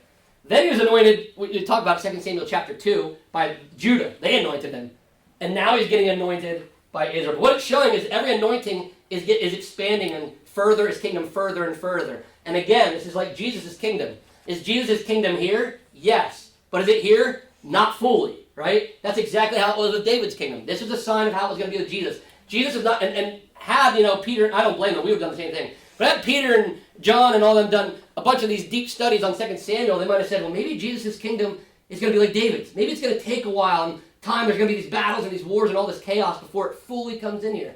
But how would they have known that, right? Unless the Spirit of the Lord told them. Maybe people did back then. We would have made the same mistake, but that's what this is showing. That he keeps getting anointed and his power is growing greater and greater. That's how it is with Christ. He's defeated death and his kingdom's here living through us. But one day his kingdom will expand to be on earth all over here, right? So that's what we see there. And 30 years is also an interesting age. It says that he was 30 years old. That's interesting because in Numbers 4, verse 3, it says that 30 years is the age of a priest to begin his services. So you can see again how he's going, there's another side of Jesus, right? David's going to start when he's 30. When did Jesus start his ministry? When he was 30, right? Why? Because Jesus follows the law. If Jesus would have started his ministry before 30, it would actually been breaking the law. I don't know if you knew that. Because he was going to be, our high priest, right? And priests could not do it until they were 30 years old. This is why I think even Ezekiel gets that vision of God on his 30th birthday when he's in Babylon. That's because that would have been the day he would have started to become a priest, and he was in the priestly line. So 30 years is very important here, and it's showing that he's going to be a priestly king, right? It's showing that, and again, foreshadowing that Christ would be king and priest for us, right? So that's what you can get out of that there. Now, moving on down a little further, it says, and the king and his men went to Jerusalem against the Jebusites, the inhabitants of the land, who said to David, you will not come in here, but the blind and the lame will ward you off, thinking, David cannot come in here. Nevertheless, David took the stronghold of Zion, that is, the city of David. And David said on that day, whoever would strike the Jebusites, let him go up the water shaft to attack the lame and the blind, who are hated by David's soul. Therefore it is said, the blind and the lame shall not come into the house. This passage is really strange for a lot of people. It's like, man, I thought David was this really nice king, and now he's like, let's go fight people who are paralyzed and can't. Like, what is going on here? Well, you have to understand, the Jebusites have been rolling in Jerusalem before Joshua. Think about this. For some reason, they have not been able to drive out the Jebusites. Now, the reason is probably because Jerusalem's a pretty great location. It's very fortified, very hard to get into, right? And that's what the Jebusites were saying there. You will not come here, but the blind and the lame will ward you off. Basically, what that was saying, our blind people and our lame people could be our security guards, and you're not getting in. That's how strong our city is, right? Kind of like how people thought of the Titanic when they were riding the ship. Titanic's not going to sink. You can do anything. I don't need a lifeboat. It's never going to sink, right? That kind of logic's never great, and that we've learned that in history over and over. But you're learning that here. The Jebusites think their walls are so strong, they're so fortified, they're high up, nobody's ever breaking in. And matter of fact, Jebusites kind of have a little bit of an argument because they're saying it's been 4 centuries. These Jews have been running around, these Israelites have been running around here, they haven't been able to stop us in 400 years. They started with their friend Joshua way back in the day, they're still here with David, and nobody's been able to stop us. We'll be here forever. And they're basically mocking David. They're not going to have their lame and their blind fight him, they're mocking him. And what David's doing right there is when he says the lame and the blind were hated by David's soul, doesn't really necessarily mean that David hates the blind and the lame. It makes them sound really awful. What he's doing is repeating their words back to him, almost like a war cry, almost like if somebody says, we're going to beat your basketball team by 50 points. That's called bulletin board material. You're going to write in your locker room 50 points. They think they're going to beat us by 50 points. Did you hear that? Did you hear what they think they're going to be? So this is David saying, they think that the blind is going to stop us. They think the lame's going to stop us. We're going to go in there and kill all the blind and the lame. He's not really targeting them. He's fighting back on their fighting words. He's using it as material to get his people fired up, right? And that's what he ends up doing, which is pretty awesome. Now, look what they do, though. They go get him up the water shaft to attack. They go up the water shaft, which is really interesting. So you can imagine the Jebusites are ready to fight, as they usually are, defending it. And David's using wisdom, because David's not stupid. It's like, well, 400 years, they have been able to ward everybody off for 4 centuries. So there's some strength to this. But God gives them wisdom, and they sneak in through this water shaft. And that's how they get in, which is pretty amazing. Now we'll move on, let's see, to these verses here. So David lived in the stronghold, called the city of David. That's why it's called the city of David. This is where David conquered Jerusalem for the first time. And it says, he built the city around from the middle inward. David became greater and greater, and for the Lord God of hosts was with him. And Hiram, king of Tyre, this is awesome. He sends cedar trees, carpenters, masons. We have to understand is Tyre were great craftsmen. They were some of the greatest builders, some of the greatest masons. And this is amazing. What's happening here now? It says David's successful because of God and God himself. David is trusted. It says God, the Lord of hosts was with him. The God of all the heavenly armies is basically with David here. And his success is coming from walking with God, is what this is saying here. And it's going so well that Hiram, king of Tyre, is recognizing him. It's showing international recognition of him as being the king. So his fame is spreading wide and great. And king of Tyre, who was a really high up king, is actually participating with him and basically creating a political alliance. So again, I've said this before, it shows that David's not just a great warrior. He is a great warrior, he's a great king, but he's also a great political leader. He knows how to use politics to his favor. He's making political partnerships with these other kings who are recognizing his power. And his kingdom is really to, what I love, it says too in verse 12, he had exalted his kingdom for the sake of his people Israel. So David's kingdom, by the way, David's growing greater in power, but it's saying it's not here for David to say, look how great I am. He's doing this for the people of Israel, right? And that's what Jesus did. Jesus came to save the people of Israel and save us, right? That's why his kingdom's here, was to save the world, right? Again, you can see David and Jesus, similar things going on here again. Now, verses 13 through 15, it talks more about David took more concubines and wives, and it lists all of his kids. I talked about this last time, very similar why it's put in here. It's showing that David was, like I said before, his kingdom is growing greater and greater. More kids, there's more workers in his family, it's growing, but again, it's not in good taste. It's actually against Deuteronomy 17:17, talks about this. This isn't a new rule, he should only have one wife. And that's written in the books of Moses. So David would have access to this, so he's not living a godly life. This is going to come back to haunt him later. People always say, why is David, if he's such a great king, allowed to have all these women and all these things? It's not, that wasn't good. And actually that ends up being, look at just the story of Absalom. That's all we'll get to it eventually. But you see how bad it gets, and Amnon and the rape of Tamar. It gets really ugly because of the way David grew his family. If he would have had just Abigail, or he would have had Michal only, and had it might have not went the same way it did, right? But this is showing that David's power is growing even in Jerusalem. And what's important, by the way, about David taking the capital to Jerusalem is so it didn't show favoritism to the south. Because he was in Hebron, that's in the south in Judah. When he moved up to Jerusalem, that was like a central line, right? That was to show that he was going to be equally available to the north and the south, centralizing the capital there. And now we'll go to the end of the chapter, verses 17 through 25. When the Philistines heard that David had been anointed king over Israel, they all go up to search for David. What's really interesting here, the Philistines feel threatened now.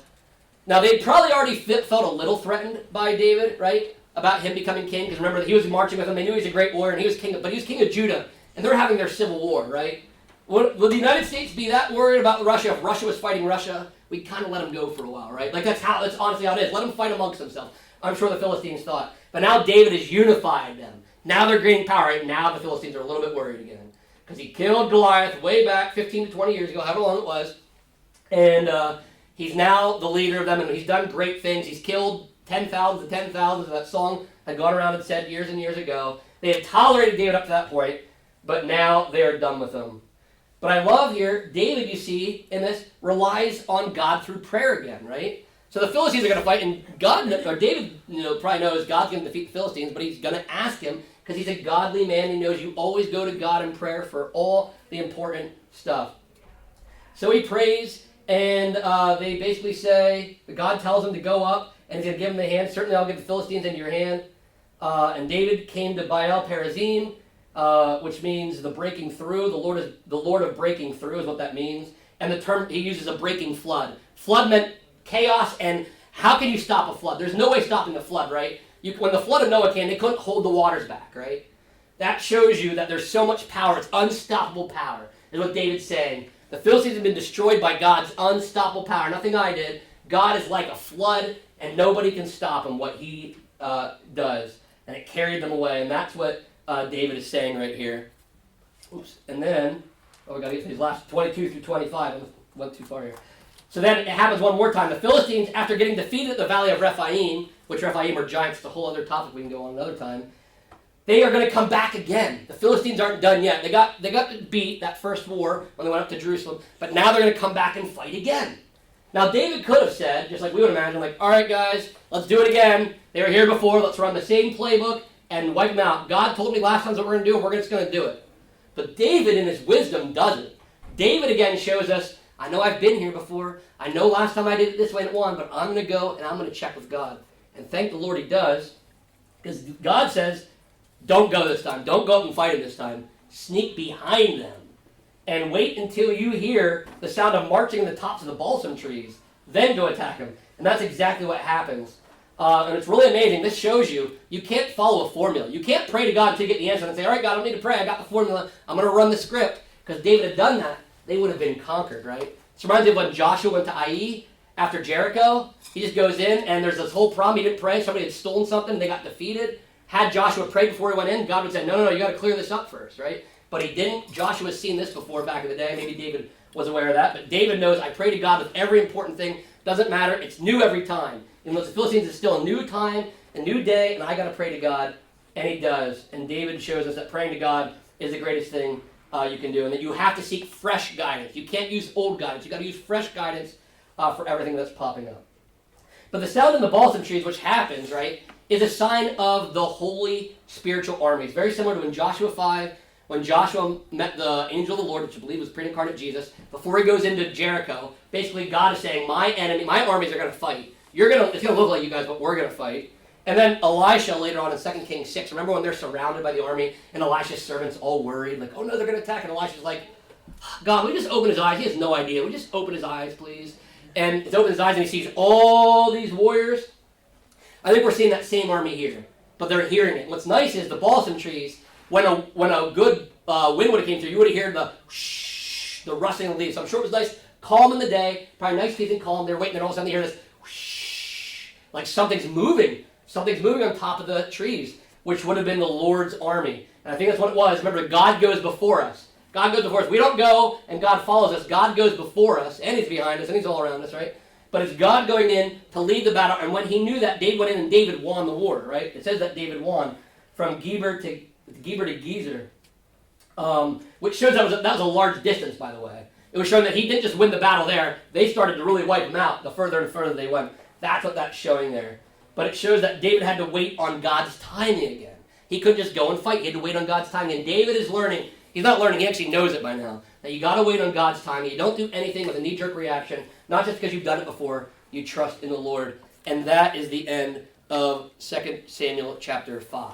Does anybody have any thoughts or questions or comments based on chapter 4 or chapter 5? Yeah, Beard. So, cool story from chapter 5.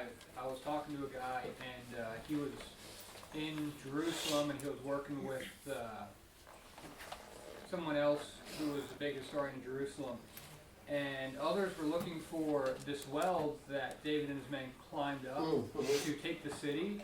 Yeah. And they were like, this well here, there's no one could climb up it. There's no way this could be the well. Like, there must be another well. So this guy was talking to Mark and his friend who were also really studying this stuff. They were also climbers, and they're like, no, yeah, you can totally climb this. So they snuck in and climbed up this well. No way. Got caught like 20 feet from the top. The security was like, what are you doing? You need to go back down. And they're like, no, we can't go back down. We've got to go up. So they were able to climb up, and then because they didn't follow proper procedures, it couldn't be captured as actual like research. Oh, so then they could got utilize everything it. organized and did it all over again to prove, yes, this They was can the do it. well that David and his men climbed up Look at that. in order to take the city. That's amazing. I forget there's a name of it too. Is it Warren's Well? I think it's called Warren's Well is what they named the place. They believe that's exactly, it's still there, like Beard's saying. That's what I love about the Bible, by the way. All the other books of religion, you can ask them, and it's like kind of like fairy tale stories in a way. Like there's these things, these myths, and this thing with 8 arms came out and swallowed the whatever, and then the Bible, you can actually go to archaeological findings, and that's what's so great. When you talk to somebody who doesn't believe in the Bible, say, well, when did all of a sudden it start becoming true? How did it start with fairy tales and all of a sudden start telling the truth? And where did it begin? Where did it end? It's blurry. You can't tell because it isn't true. It isn't true that it's all fairy tale. Everything in the Bible is true. Archaeologically, we looked it up. That's why it still blows people's minds. King Og of Bashan, it talked about the Old Testament having this super long brass bed. And, they're like, oh, that stuff's not real. But it wasn't, in like the early 1900s, they actually found that brass bed that was written in the Bible, which is like 1446 BC or something like that when it's from. And it survived because it was, what it was made out of.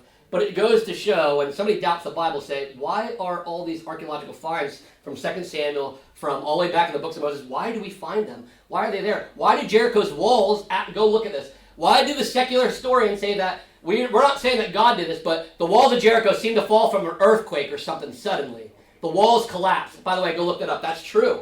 So why would the Bible tell these truths and then have these fabrication fairy tales? It's because it's all true, right? The Bible's all true. And that's why I love when people do this research, they go find that everything in this Bible is absolutely true. Anybody else have any thoughts or questions? The Jebusites. Yes. There was a bunch of them. There were the Hittites. Yes, the Jebusites, the whole- there was Perizzites. Just them, but there was Yeah, so there's all the ones who were in the Promised Land. so there's a lot of people, a lot of them were in the Promised Land, and remember, Joshua is the one that started to go wipe them out. He was supposed to wipe out all of them, by the way, and he didn't. They started taking them as slaves, they were not following the rules. The Jebusites were the only ones remaining, it seems to be, at this point, and other than the Philistines are pretty, and there's all these, they're still around, but the Jebusites had a stronghold, and they had never been knocked off, basically, their stool before. They'd never been knocked off the throne. And so now, for the first time, the Jebusites had finally been chased out. It took 400 or something years, but the Lord finally did it through this way. So thanks again, everybody, for listening, for joining along. Make sure to read ahead. 2 Samuel chapter 6. We'll be there, Lord willing, next week. Until then, keep your lamps trimmed and burning.